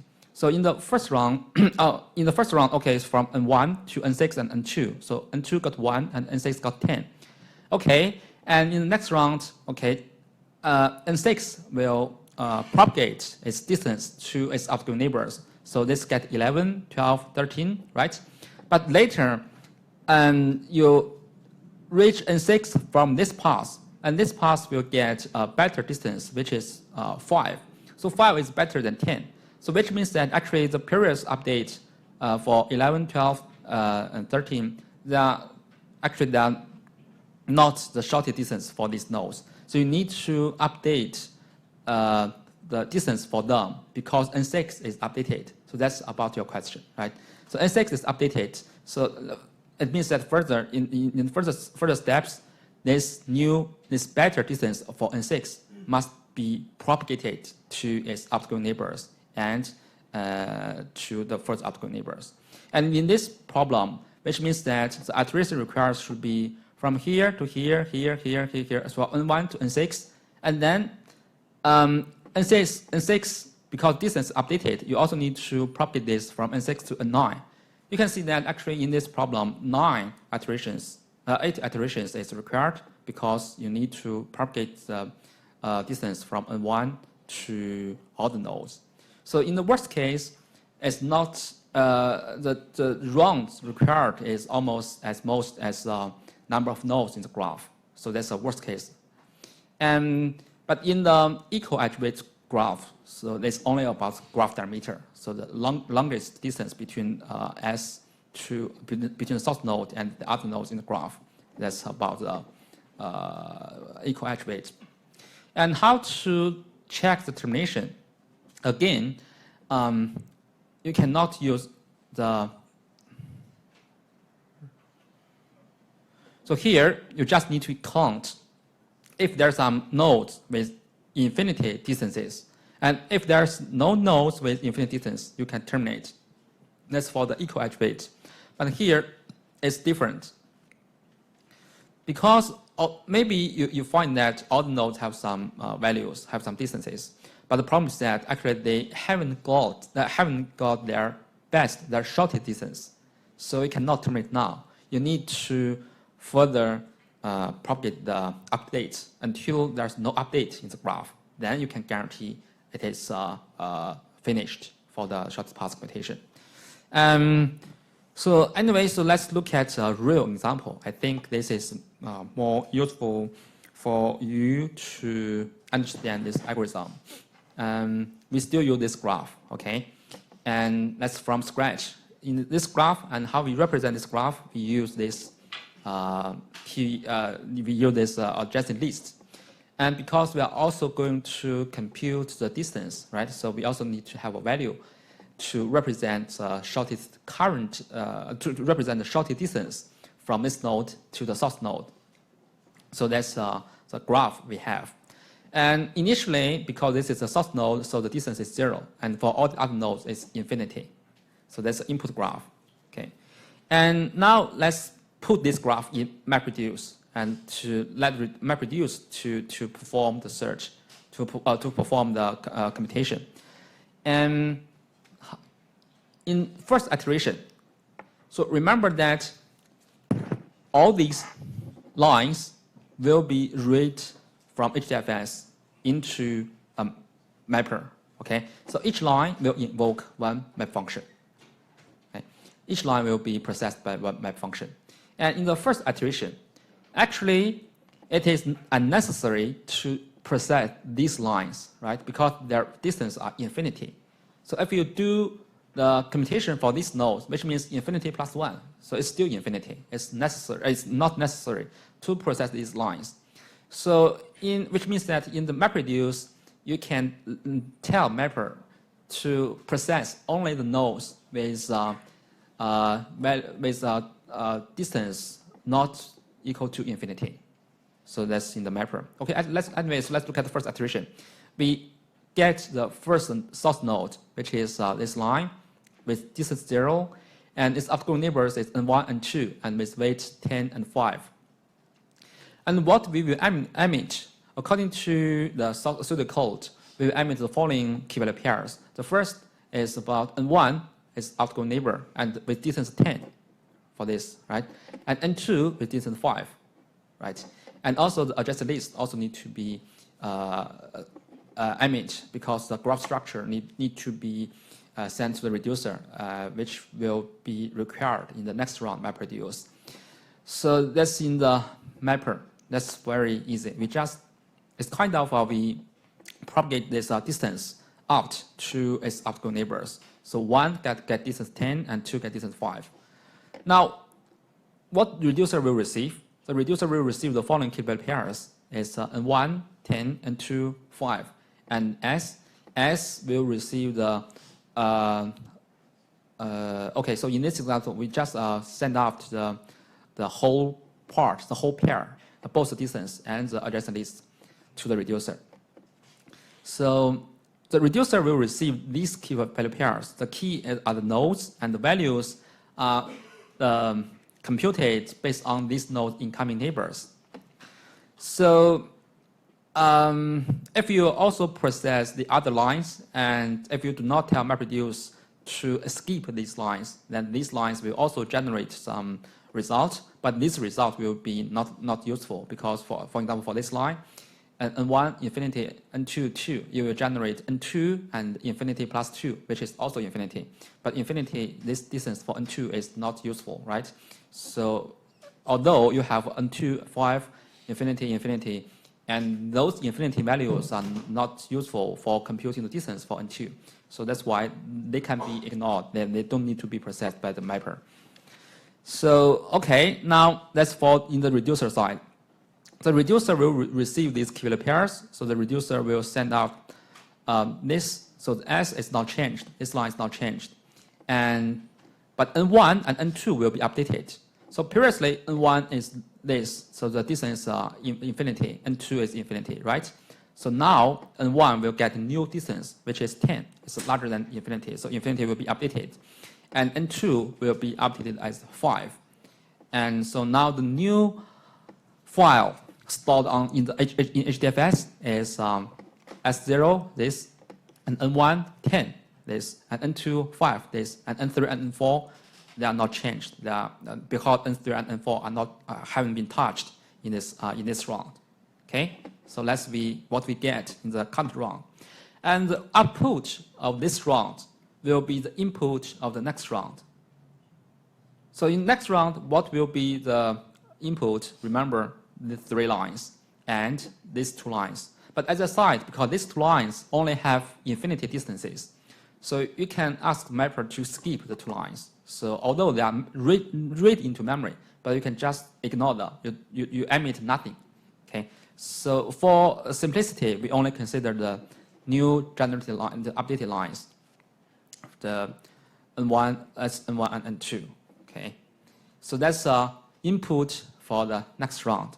And another optimization you can do is that S can also be ignored, because S is a source node, right? So S actually already got its shortest distance. So in the next round, it's not necessary to repeat this step. If you repeat this step, which means you generate no new information in the next round, because this information has already been generated in this round. So you can also skip this line. So in fact, you just need to process the 2 updated lines. So only N1 and N2 have been updated in this round, and which means that in the next round, you only need to use the updated lines to do the map job. So in the mapper, okay, you will read N1 and N2, the 2 lines. For N1, you read 10, N2, 2, and 3, 1. And based on the mapper behavior, okay, so what we do is that we emit for N2 and get the distance 12, 10 plus 2. So from 10 plus 2 to 12. N2 has a distance 12. N3 is 11, 10 plus 1. So from here, 3 got a value 1. So that's 11. And also N1's graph structure So this is also passed to the reducer. And for N2, and similarly, N2 has 3 outgoing neighbors, which is N1, N3, N4. So let's look at what we will get. We will get N1, which is 8 from here to here. And N3 will have 14, 5 plus 9, and N4 has 7, 5 plus 2. And N2 is a graph structure, right? So we finished the map operations for this round. And now look at what the reducer will receive. The reducer will receive, first it will group the keys, right? So for N1, it will get 8, right? That's from here. And also the original record, which is the 10 and this address list. That's for N1. And for N2, we can get N2 here, 12, right? And N2 also have this one, N2 12 and this one. And for N3 we have 11, 14, 11, 14. And also N3, the address list will also be imaged in the mapper when we process the line for N3. So it is ignored here because in this round, N3 still has infinity distance. So actually it is not processed by mapper. Only the graph structure of N3 is imaged by the mapper when it is processed. And okay, for N4 we have, okay, only 7, right? 7 and N4's address list, and when N4 is processed in the mapper. So next, we need to do the aggregation, which means that we need to select the shortest, the shortest distance for each node. So for N1, previously it is 10, right? But now 8 is better. Previously it's from S to 1, but now it's S to 2 and to 1. So it is a better distance, which is 8. It is updated. And for N2, N2 is not updated. It is still 5. And because 5 is 12, is smaller than 12, so N2 is not updated. And next is N3. N3, we have 11 is better, right? And N4. N4 we compare 7 and infinity. Previously N4 has only infinity distance, so N4 is also updated. So now in this round, we can see that for S and N2, these two nodes are not updated. They have they are not changed. And N1, N3, and N4, they are updated, right? So now we can see that actually in the previous round, N1 got some distance, which is 10. But in this round, N1 has a better distance, which is 8. So if it is updated, which means that in the next round, you need to propagate this update to the graph, to the outgoing neighbors. So it means that in the next round, in the next iteration, N1, N3, and N4, these 3 lines will be processed. And like this. So you first read N1, which is 8, and you do this. And N2, if you can still do this again, but one optimization, like a side, one optimization is that if you check that N2 is not updated in the previous iteration, so this round you can just ignore it. You only need to emit this one. You only need to emit the graph structure to the out instead of generate these QL pairs, because all of them have already been generated in the previous iteration, which have been already considered the previous iteration. So it means that these QL pairs are not useful, are not necessary to be generated in this round. You can skip this line. But anyway, you can still do this. It does not affect the results. N3 and N4. So N3 has 11, N4 has 7. So for the new 3 updated nodes, and you do the distance computation for their outgoing neighbors. And in the reducer side, you will receive the following results for N2. For N1, it's still 8. It's not changed. And for N2 is also not changed. It's still 5. For N3, previously it is 11, right? That's in the previous round, it's 11. But now, from here, we can get N3 has a better distance, which is 9, which is from S to 2 and to 1, 5 plus 3, and to 3, and which is 9. It's better than from S to 1 to 3, right? So we have a better result, it's 9. Now we update N3. And N4 in this round is still 7. N4 is not updated. So now we can see that in this round, in the reducer, only N3 is updated. So once there is some updates of the distances, we need more iterations to propagate this update to the outgoing neighbors for the updated nodes. So which means that we need the fourth iteration. Okay, the fourth iteration is that if you do not have the optimization, then you will repeat some steps in the previous iteration. So let's do again, right? But actually, only the useful computation is for N3 because in the previous round, N3 is updated. So from 9, based on this 9 distance, you can get N4 is 13, and because we already have a 7 for N4, so 13 is not a better result. And we can see that in this round, okay, in this round, no nodes is updated. There's no node is updated in this round, which means that, okay, now we are ready to say that the shortest distance of all the nodes have been computed. Because if you do one more iteration using using this input, the result will not be changed. Because in this round, there's already no update, which means that there will be no further updates if you do this operation. And we guarantee that the shortest distance for all nodes have been achieved, computed. So we terminate the algorithm. So in this sample graph, we have 4 iterations to compute the shortest distance. At the side, you can do some optimization. You can avoid the duplicated computation for this not updated lines. You can just skip you only emit the graph structure when processing that line, and only process the updated lines using the computation. Okay. So that's the example for the MapReduce shortest path algorithm. So I hope that this algorithm can better explain the idea of this algorithm and help you to understand how the chain MapReduce jobs are executed.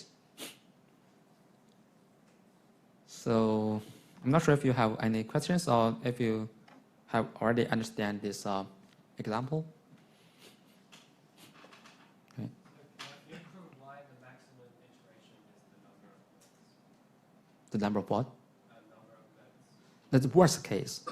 Yeah, why is that? Just like shown in this example. So this example just show you one case that you need to use, there are 9 nodes, right? But you need to use and you need to use 8 rounds to compute the shortest distance for all the nodes. If you want a formal proof, let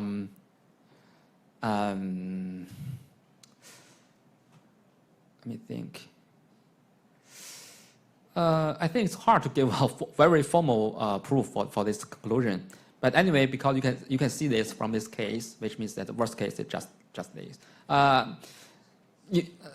So at least you can not get even worse case, right? You don't need to need more than this number of rounds to compute. So this should be the worst according to this case, right?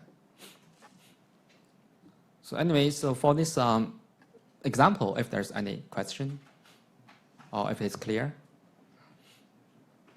And actually, this is the exam question in 1 year. And you are given this graph and given this sample input, you need to give the details of the MapReduce output and compute the final result. So it's very important for you to understand the detailed steps.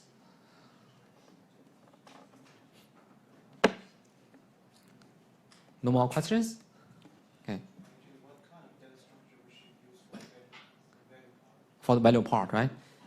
As I shown in this example, you can use simply you can use text to wrap both the values and the address list, but this is not very convenient.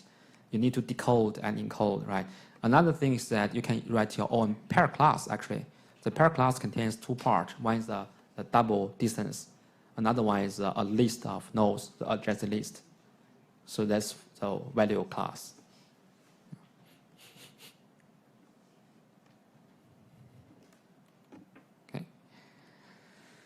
Okay, so let's see the comparison between this algorithm and the Dijkstra algorithm. The Dijkstra algorithm is much more efficient because it's on a single machine, and each step it only computes the necessary.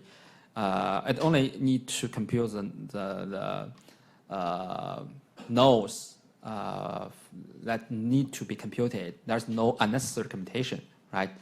And because only need to get the minimum cost path inside the frontier used to in the computation. But in MapReduce, actually, because you need to do this in parallel, and there's some kind of waste. So useful work is only done at the frontier. What I mean is the updated nodes. So in each round, actually only the useful work is for these nodes that have been updated.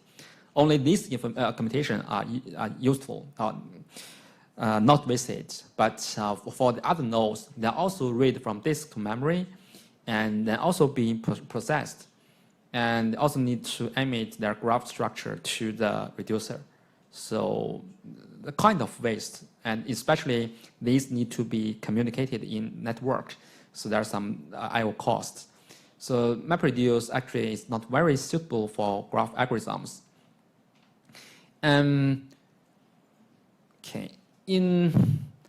so MapReduce is actually nowadays is normally it is not used for graph problems because of the I/O cost, the high I/O cost, and we have more powerful tools and libraries to solve the distributed graph problems. And when we learn Spark, we will see a more powerful library called Spark GraphX. And GraphX is based on Google's Pregel, which will be introduced later. And you can see using Pregel and using Spark GraphX, and the computation is more, it's not so complicated as in MapReduce, and it's a different design idea. So, but anyway, it's still possible to use MapReduce for some graph problems because Pregel or Spark GraphX, they all assume that your memory is able to hold the whole graph. Their computation is based on memory. The memory is used for the data storage, and all operations happen in memory. But it's possible that the graph is so large and it cannot put everything in the memory. So in that case, MapReduce is still very useful. So it means that now you need to spend more time to solve a really big problem. And the data will be stored in disk in HDFS, and just like in the shortest path problem, you need to read the graph line by line by different mappers, by different map functions from disk to memory, and each time each map function will process one line, process one node, but it's possible that the process for this node is actually wasted, it's not useful. But you still need to do this because graph structure need to be sent from the mapper to the reducer, and for the next round, MapReduce. And for the graph problems, normally it involves, this has been explained in the previous slides. You need to perform computations at each node.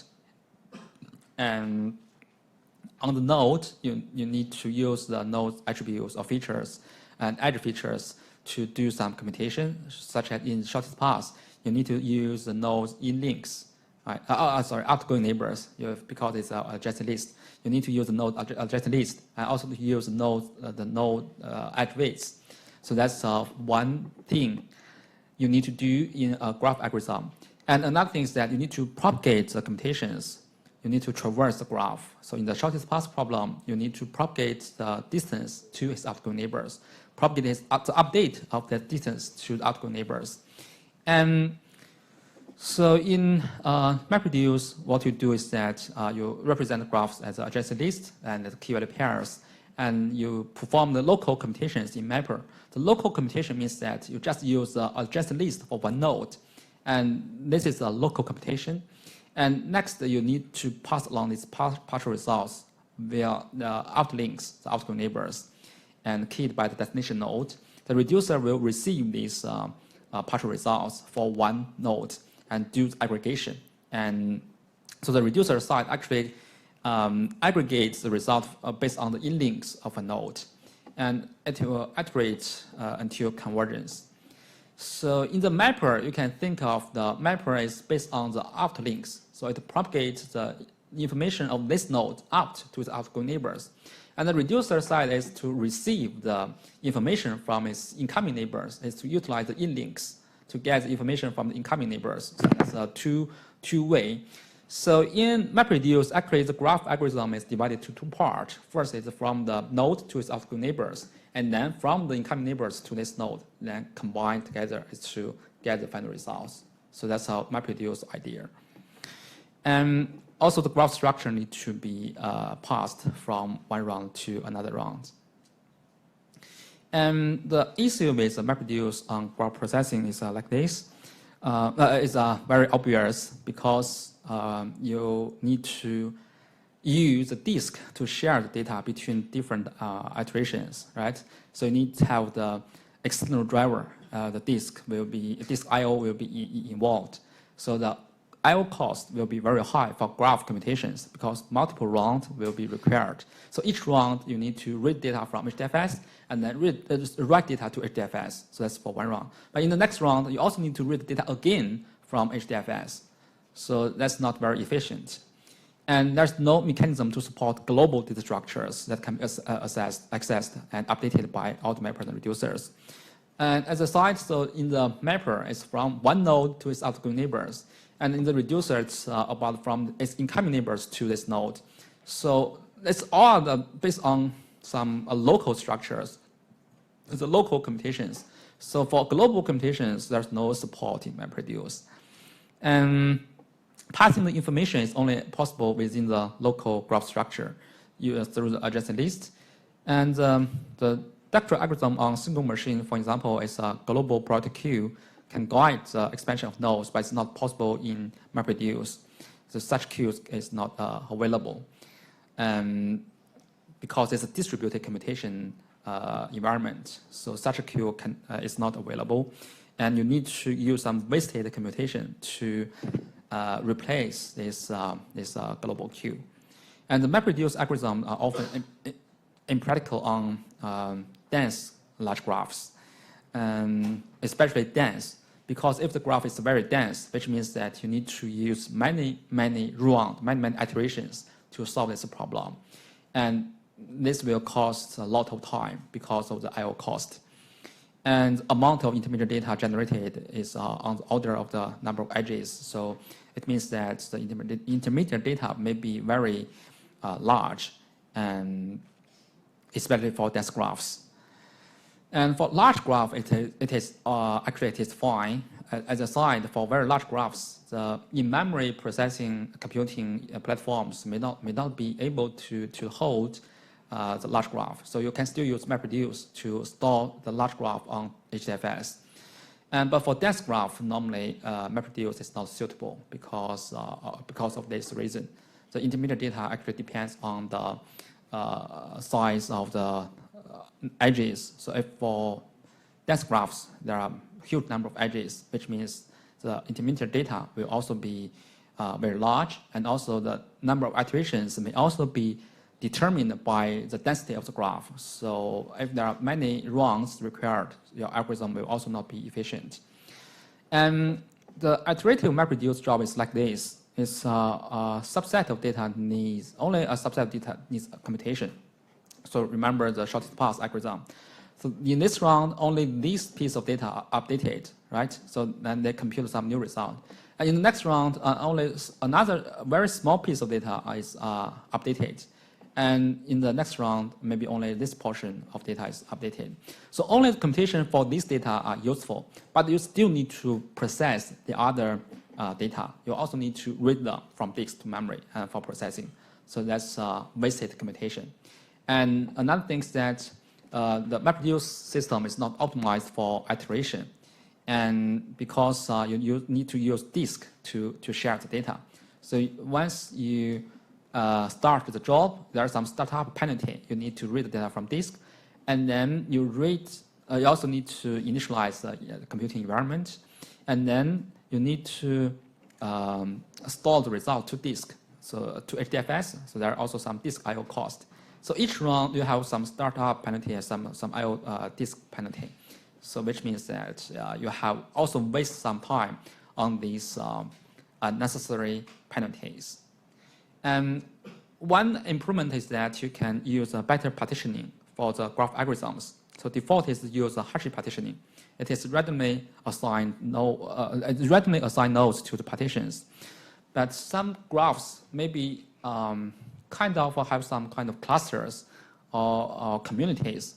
So some parts of the graph are intensively connected, but they are not connected to the other parts. So for such graphs, if these graphs have some local structures and have some communities, so you can think about to utilize these communities for the partitioning. So this can improve the performance. But how to do the partitioning is also very hard. Normally, the graph partitioning is NP-hard problem. So it's not easy to get very good graph partition results. We can only use some heuristic results for the graph partition. And one way is to call the scheme design pattern to improve the graph algorithms on MapReduce. Remember that in the shortest path problem, we pass the distance. We also pass the graph structure, right? Actually, only distance is useful in the algorithm. That's we call the messages as actual commutations. The graph structure, actually, this it's not useful in the computation, but it's required by the computation. But we don't need them. They're different from the messages, which will be updated. The graph structure will never be changed, right? So the scheme design pattern is like to separate the two data flows and to shuffle only on the messages. Because the graph structure may be very complicated, if you also pass the graph structure to between the map and reducer, and you also need to shuffle and sort on the graph structure, so which costs a lot of I/O. And you can put the graph structure to each reducer node, and then only shuffle and sort of the messages. So now we separate them, so the relations will sort by. So it's something like this. So both relations, so the messages and the graph structures are separated, and then the graph structure will be stored in each reducer side. So each reducer will maintain some graph structure. They can be obtained from HDFS. So the reducer reads the graph structure from HDFS. And then the messages, which is in the intermediate data generated by the mappers, will be shuffled and sorted in MapReduce. So now the shuffle and sort cost is reduced because graph structure is not exchanged in network, but only read from HDFS. So this can achieve better performance by doing this scheme design pattern. Okay. So we can have a very short break, and then I'll begin to introduce the next topic called Prego. Very brief introduction, because when we learn Spark GraphX, we will have more detailed implementation about the Prego operations. So today we only have an introduction about the idea of Prego. Okay.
就是这个事情，这个是那个思考是。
对，前面的尤其是那个就是那个 lab 和那个 lecture 这个看我们的下去，这个已经进度蛮多了，因为下一步需要进到 Spark， 那个这块是挺大的一步，有什么问题？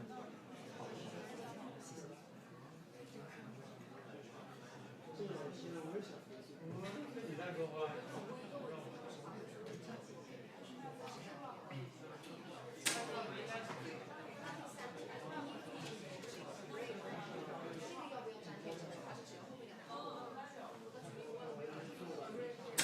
我觉得你应该是最好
Okay, so let's finish the last part of today's lecture. It's a brief introduction to Prego. So as I explained previously, so MapReduce actually is not very suitable for large and dense graphs because MapReduce is not designed for graph data. MapReduce is designed for batch processing, for batch data processing. For Prego, the motivation is that actually it's also designed by Google. So Google published a paper in SIGMO 2010, which is the best conference in the database area. And Google just published the paper to explain the idea of their system, but it's still not available to us. It's still not open. And as a result, so Apache has a giraffe system to implement the Google's Prego and with similar ideas. And the motivation of Prego is that just because first is because many practical computing problems are based on large graphs. So we have many large graph data, such as a web graph, public transportation, and statistical relationships, social networks. And for these graphs, we have many graph algorithms need to be implemented based on this graph to solve some problems, such as shortest path or page rank, and kinetic components or clustering. And for this large graph, single computer graph library, because it does not scale to large data sets. So for large graph, it cannot be even stored on a single computer. So that's why it's not suitable. And MapReduce also is not suitable for graph processing, as analyzed before. First, is because many iterations are needed for the parallel graph processing, and many iterations are required. And because MapReduce uses disk to share data across different iterations, so HDFS is involved in any round, so the disk I/O cost is very high, and also the intermediate results at every MapReduce iteration also have the performance, and the intermediate results are from the mapper. The mapper output is stored in local disk, and this intermediate result also depends on the size of the edges in your graph. So it's possible that the intermediate result is also of very large size. And anyway, so because the MapReduce is not also suitable for graph processing, and that's why Prego is designed within Google for the graph data processing. So they proposed a paper called System for Large-Scale Graph Processing in SIG mode. And then some other open source tools have been developed for implementing the idea of Prego, such as Apache has a project called Giraffe, and University in Hong Kong, they have a system called Prego Plus. They also adopt similar the design ideas from this paper. This is a scalable and fault-tolerant platform, and it also provides some APIs with flexibility to express the arbitrary algorithm.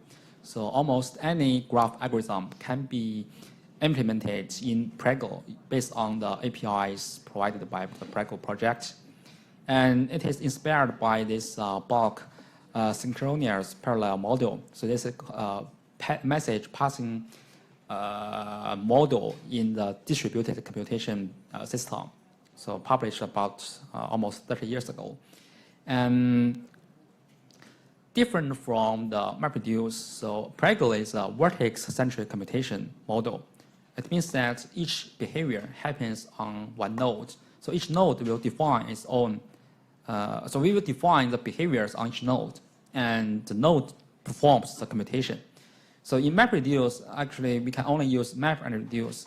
So we, each round, and no matter if the node needs to be processed, we must read this data for this node from disk to memory, and we must apply the map function to this node. But in Prego, it has some mechanism to perform only useful necessary on a vertex. So it means that the system will think like a vertex. So the vertex is the center. The vertex will perform the behaviors, perform the commutations. So we will see some examples later. And the bulk synchronous parallel model, BSP for short, is message passing model. So the processing is based on a series of super steps. It's kind of the MapReduce rounds, but still not exactly the same. So you can think about them as one, just like the MapReduce one round. And the vertex is, the computation is defined to run on each vertex. So each vertex will have some behaviors. And one superset S will do the following things. So all the vertices will compute in parallel. And for the vertices, so each vertex, we can do these things. It can receive messages from the other nodes in the previous superset step S-1. So that's in the current superstep S, and we will receive some messages from the previous step. And then we, based on the messages, we can perform some computation to modify its states and the states of its outgoing edges, and also modify some data for this node. And then it can send messages to other vertices. And the messages will be received in the next super step. So that's basic operations supported in this BSP model. And this is called message passing. This is a vertex-centric message passing model. So the vertex is center of such a model. So each, it means that you think like a vertex when you design algorithm. So you need to define the behaviors for the vertex in such a system. and the vertex will send messages out to the other vertices. So based on this BSP model, well, each computational unit will encode it in a directed graph, and the computation will proceed in a series of super steps. So the message will be passed like this, and this represents one computer. So on this computer, there is some nodes stored in this computer. So the nodes on this computer will perform some computations, and then based on these computations, it will send out some messages, and these messages will be exchanged across different computers. So if this message is sent to another node in another computer, and so this message will be sent from here to here. And this is one super step. And in the next super step, these computers will receive the messages from the previous super step. And based on the messages received, so each vertex will perform the further computation and then send new messages out to the other nodes on the other computers or within the same computers. So the super steps is just kind of sequence of iterations. So it's similar to the MapReduce runs, right? But remember that here, so vertex is a key role. So this is a vertex-centric model, computation model. It's different from MapReduce because the vertex, only the vertex needs to do some computation, then it will be active and then performs computation and then send out messages. But if the vertex is not active, which means that you don't need to perform some computations on this node, the vertex will do nothing. It will not perform the computation. So there's no wasted computation in such model, different from MapReduce. Okay, so that's a key difference. It's kind of concurrent computations on different processors or on different computers, and the nodes perform their computations in parallel. And the computations need not to be ordered in time. They don't need to be ordered. It's also different from the MapReduce, right? In MapReduce, the key data structure is a key value pairs, right? So for the graphs, if you send some data out, the output must be shuffled and sorted, and then to be received by reducers in according to some orders of the key. But this is also different. So just based on message, the message passing, and it doesn't matter if there's some order. So this is a local computation within each processor, within each computer, and this is a communication between different computers. And these are used to exchange the messages, and then here is do some kind of data synchronization. And there's some brief explanation in Wikipedia. You can also read this webpage to know more details. So just need to know that the Prego is based on this idea. And the super step is for the vertices to compute in parallel. So each vertex will receive some messages sent in the previous super step and then execute the same user-defined function. So you have only one user-defined function for each vertex to do the computation. And then it will modify its value or that its outgoing edges, modify some values attached to this node, attached to its outgoing edges, and then also send out the messages to the other vertices. And these messages will be received by those vertices in the next super step. And finally, the vertex will also vote to halt if it has no further work to do. So this kind of the MapReduce termination criterion determination, how to determine to finish the jobs. But here, the vertex vote to halt. It's instead of in the main function. In MapReduce, you need to check in the main function to check if all the nodes have already get their shorted distance. But here, each vertex, if the vertex has already get his shorted distance, it will vote to halt. It means that, okay, it will tell the system, I already get my result. I don't need to do any further computations. And then this message will be received by Prego. So after Prego receives such messages from all nodes, then it will halt the whole all the super steps. It will finish the results. And there is a state machine actually. So each node has two states, active or inactive. And from active, so if from the active node, it can vote to halt, means that the computation on my side has already been finished. So I vote to halt, and then I become the inactive state. But for the inactive state, it's possible that I also receive some messages, and these messages can make me from inactive to active. It can active my computations. So I also need to process these messages. So from inactive, and I move to the active state. So that's state machine for vertex. And if there's no messages received, a node will keep at the inactive state. And if a node does not go to halt, it will also keep to the active state. So that's a whole machine. The termination condition is that first that all the vertices are simultaneously inactive. They are all inactive. And a vertex can also choose to deactivate itself. And if some new messages are received, and a node can be waken up to do more computations.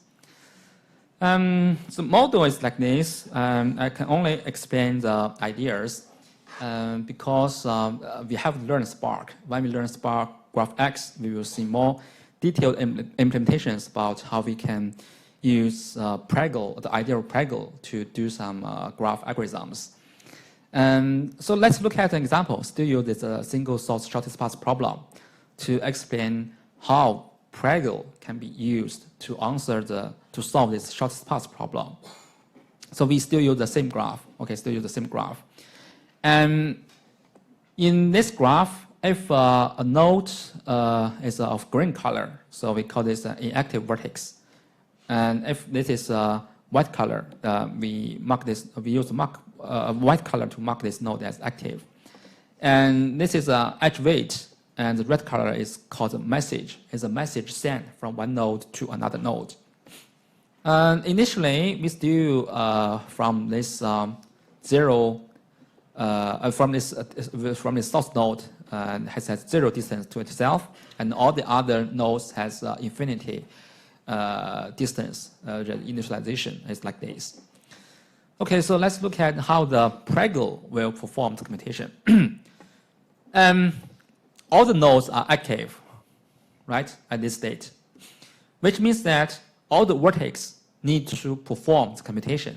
So all the nodes will propagate its distance to its outgoing neighbors. So the result will be like this. And the red color, the values marked by red color is messages passed between the nodes. So each node will send its outgoing edges weight to its outgoing neighbors. So from 0 to 1 to node 1, it will send a message with value 10. And from 1 to 2, it will send a message with value 5. And all the other nodes also send some message. But because they have distance of infinity, so they only send infinity value to its outgoing neighbors. So for example, from here to here, this infinity plus 1 is also infinity. So that's not necessary to do some update. So just send infinity to this node. This is one super step. Okay, in this super step, all the nodes will perform some computation. And this happens in parallel. Okay. Now, these three nodes will become inactive. They will vote to halt. The reason is that for this node, because it has already obtained its shortest distance, right? The 0 is already the shortest distance. It already sent out its distance to its outgoing neighbors. So this is inactive. And these two are also inactive because they have infinity distance. So it's not necessary to process them in this round, in this superset, in this super step. These two are active. They receive the messages. This node receives the message 10, and 10 plus 10 and compare 10 and infinity, this is better. So it updates its distance as 10. And this node also updates its distance as 5. So in this super step, these two are active, which means that only these two nodes need to perform the computation. So this is different from MapReduce. Okay, in MapReduce, no matter if this node is useful or not, you always need to read the data for this node from disk to memory and then perform computation. But here in Prego, only the active nodes need to perform the computation. So this one and this one, they will propagate its distance to outgoing neighbors. So some message will be sent out. This will send message 11, it send 12, and this node will send 8, 14, 7 to outgoing neighbors. So in this super step, some 5 messages will be sent out in total in the system. Okay, so that's in this super step. Now, in next super step, this node is not from here to here. We can see that from this step to this super step, this node is not updated, right? It means that this node already get its. It means that this node does not need to do some computation in this round because the value is not changed, and it's 5 and it's also 5. If it is not changed, you still do some computation. It's wasted because these computations have already been performed in the previous super step. So this also marked as inactive. These two are inactive. And these 3 nodes, they have updated distances. So these 3 nodes will begin to perform some computations in this round, in this super step. And it means that based on the distance of these nodes and their outgoing neighbors, they will send out some messages to their outgoing neighbors like this. So this one send a message to this node with 9, and this one send 11 plus 4, which is 15, and this one send 7 plus 6, which is 13, and this 7 plus 7 is 14. So 4 messages are sent out by the 3 nodes in this super step. And next round, we can see that from this, after the messages are sent out, these 2 nodes are also not updated, right? Which means that in the next super step, the 2 do not need to perform any computation because their distances are not changed in the current super step. And you don't need to do the computation for them in the next super step, which will be wasted if you do that. So only this node is updated. The distance is changed from 11 to 9. It's a better distance. So in this super step, okay, only this node is active. Only this active node sends a message out, so which is 13. Okay. And next round, okay, 13 compared with 7, it's not necessary to update, so nothing happens. So this is also updated as inactive. Okay, so now all nodes are inactive, which means that you can terminate the computation now because all nodes are inactive. They all go to halt and they all get their results. So that's all. That's how we can finish the whole procedure. So we can see that the difference between MapReduce and Prego. Okay, MapReduce is not designed for iterative jobs and it's not designed for graph data. So you can use MapReduce to solve graph problems, but the problem is that you need to waste some computations on the unnecessary nodes because on some nodes actually you don't need to compute something for them. But in MapReduce, there's no way to skip them. You still need to read them from HDFS to memory. And although you can give some flags for those nodes, means that you don't need to process them, but you still need to pass the graph structure, the adjacent list of this node from the mapper to the reducer. You still need to do that. In Prego, so this is very different because you only perform the computation on the necessary nodes. If a node itself decides that I do not need to perform computations in the next super step, it will vote to halt and it makes it from active to inactive. And then in the next super step, it will not do any commutation. So no commutation will be wasted on the inactive nodes. So the performance will be much, much better. And additionally, in Prego, all the data are stored in memory. It's not on disk. So the messages are sent and received all based on memory instead of from memory to HDFS, then from HDFS to memory again. So that's a very high disk I/O cost. But here in Prego, there's no such I/O cost incurs.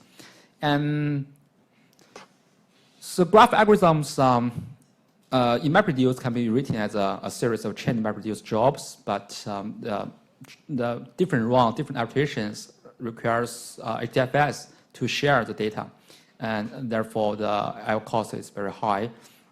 And for Prego, it only keeps the vertices and edges on the machine that performs commutation. And it uses network transfers only for messages. The graph structure is not involved in this step. The graph structure will not be involved in the network transfer. But MapReduce need to pass the graph structure from one stage to the next, and also need to coordinate the steps of the chain MapReduce. And you need to decide when to terminate the iterations in the main function. But in Prego, it is a vertex to decide whether I want to stop my computation. So that's different. This is one C++ example about how to write a Prego program.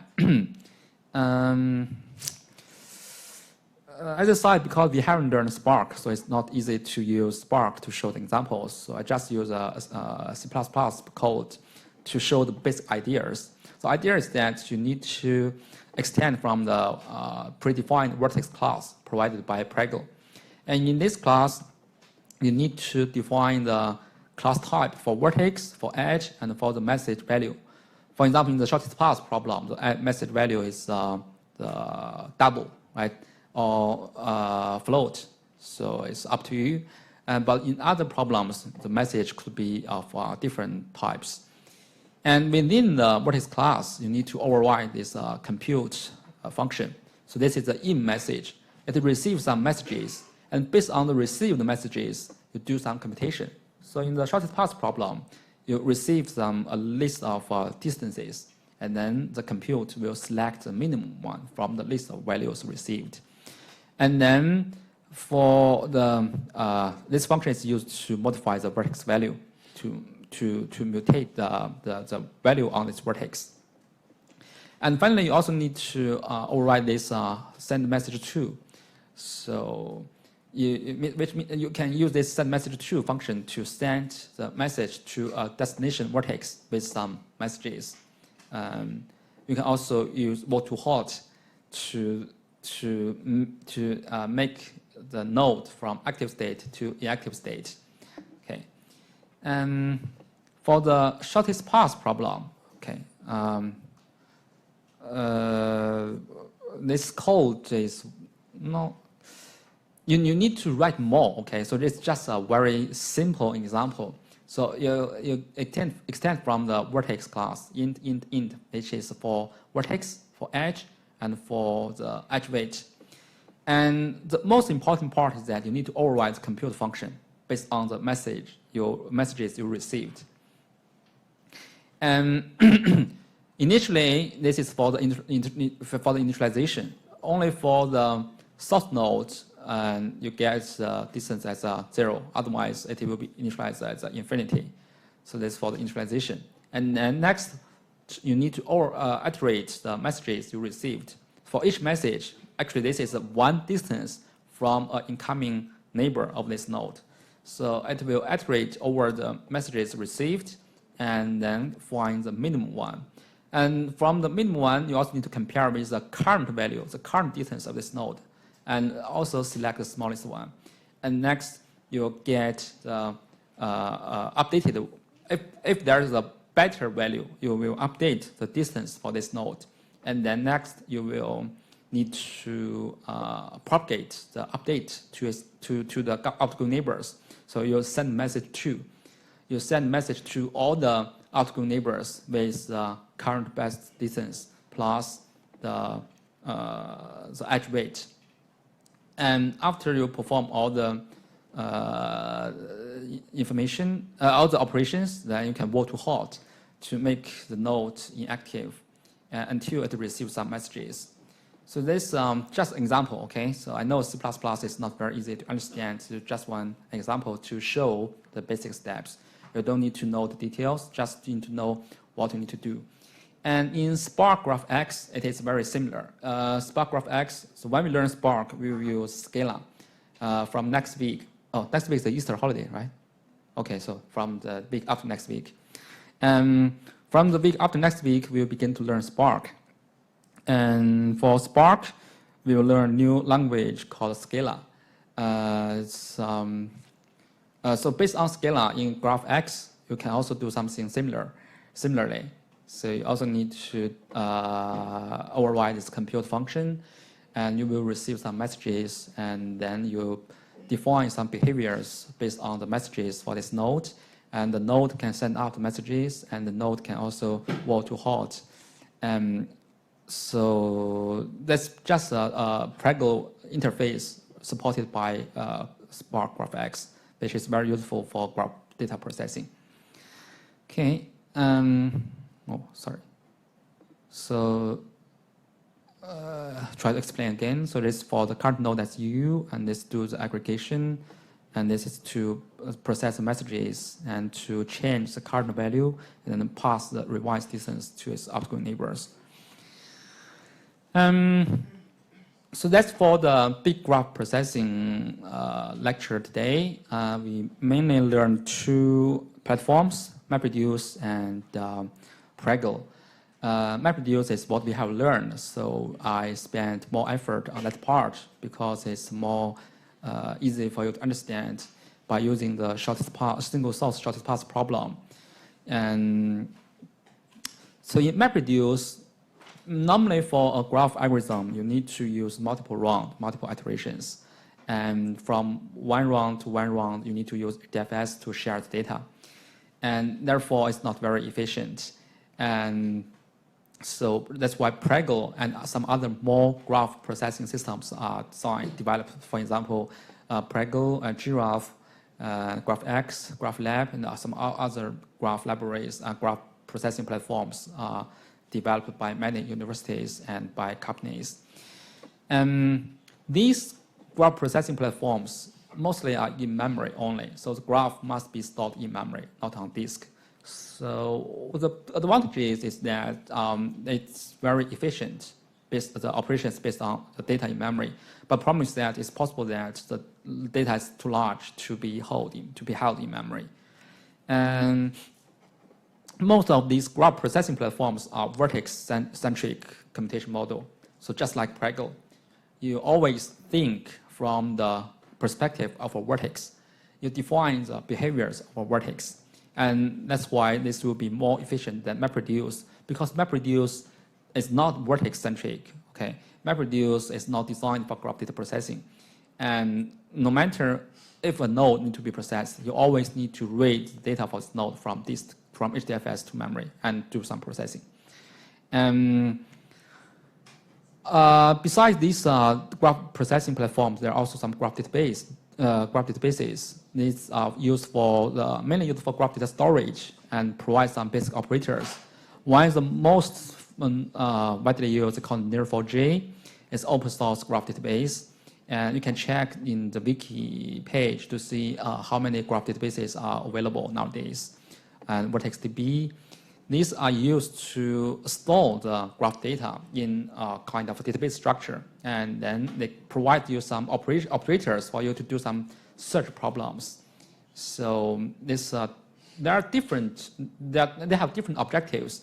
These platforms are mainly for use to design graph algorithms based on the graph data. And these are mainly used for store the graph data and do some basic operations.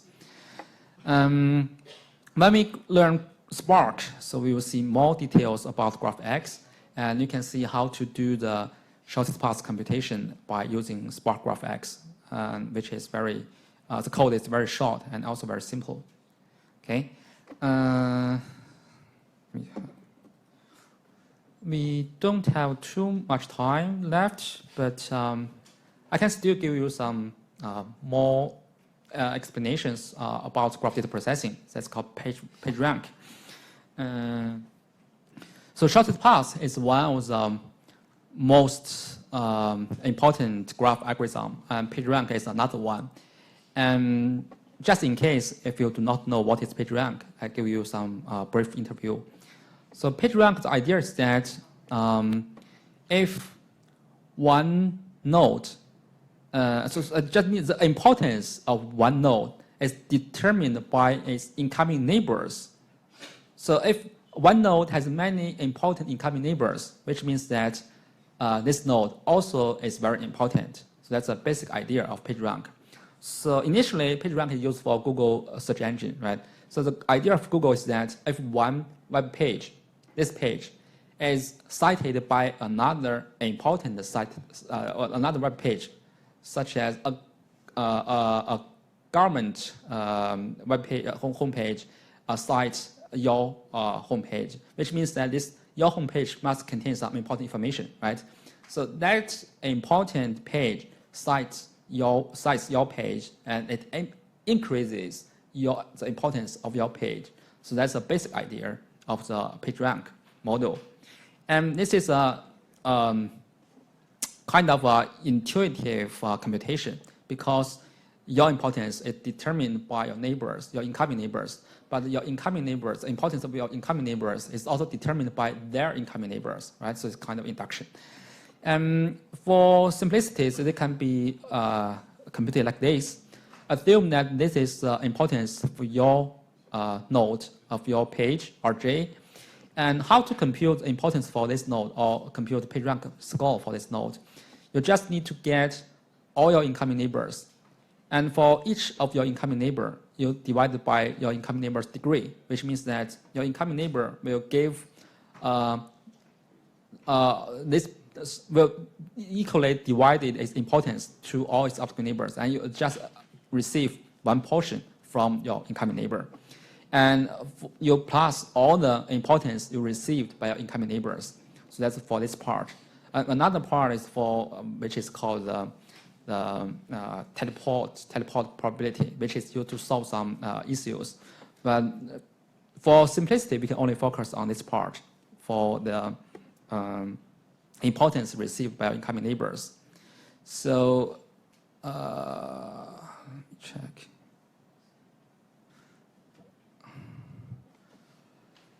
So about computing PageRank, well, you can compute the iteratively, and the effects will it will affect at each iteration.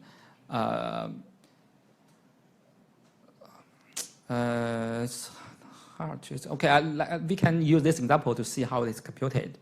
So initially, each node has obtained equal. We have 5 nodes, right? So assume that the importance is scaled to is normalized to 1. So each node initially get equal importance, 0.2. And then in the next round, they will send out their importance to their outgoing neighbors. So also divided by their number of degrees. So for example, for N1, because it has 2 outgoing neighbors, so it will send out 0.2 divided by 2 to both its outgoing neighbors. And for this node, it has 3 outgoing neighbors, here, here, here. So each one will get 1/3 of its importance. So this one round, and this another round.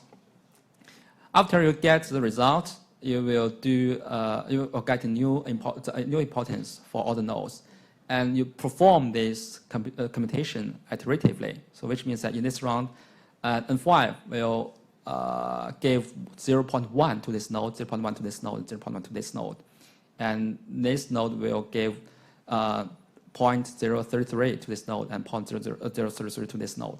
So you do this iteratively until finally you will reach a stable state, which is called convergence. Then you get the PageRank scores.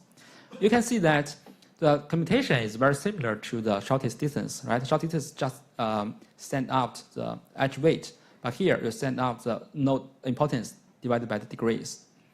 So in the next round, you are doing computation like this, and you achieve results in this round. So you perform such computations round by round. So finally, you can compute the PageRank score. And in MapReduce, if you compute PageRank, you can do like this. So this is one input, one input, one input. So each one is processed by function. And what you need to do is that for each node in its outgoing neighbors, then you compute the importance of this node divided by the number of outgoing neighbors and to each node. So you have N2 with half of its importance and N4 of half its importance, and similar for the other nodes. And the reducer will aggregate the results in this map output and do aggregation and get a new result. And again. So in PageRank, for PageRank in MapReduce, the pseudocode is very similar to the shortest path problem. Here, you also need to first pass along the graph structure, and then next, you need to send out the PageRank score to the neighbors based on the node's current importance and the number of degrees, which is computed like this: the degrees of this node and the current importance of this node. And in the reducer side, just do an aggregation, but this aggregation is different. In shortest path, it's compute a minimum value, but here it compute a sum value. And then also you need to recover the graph structure. So compare PageRank and BFS is like this. In shortest path, the map function will emit d plus w, and in PageRank, the map function emits ri divided by di, the importance of this node divided by the degrees. And in the PageRank, the reduced function is a sum function. In shortest path, it is a mean function. So that's a major difference. But the structure of the two algorithms is very similar to each other.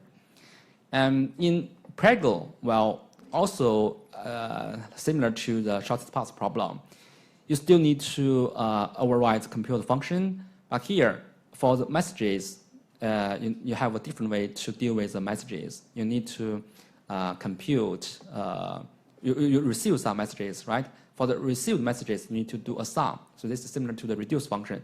And then update the value.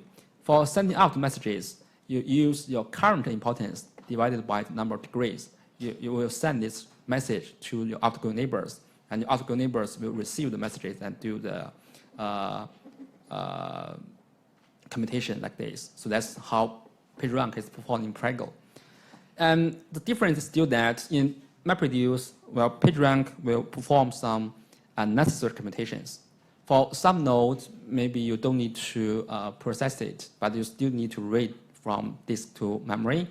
And another thing is that you need to pass graph structure from one MapReduce iteration to another MapReduce iteration. And HDFS is used to share the data between different iterations. And for Prego, well, here you can see you only need to pass the messages. The messages will be sent out for communication in different super steps, and the node can vote to halt. So that's how you can perform different the algorithms in MapReduce and Prego. The difference you need to be clear of. And okay, so that's for today's lecture. And I believe that when we learn Spark GraphX, you will have a better understanding of Prego and also have a better idea about the comparison between MapReduce and Prego. Okay. See you after the Easter holidays. Oh, remember that this week we will have the second project released. And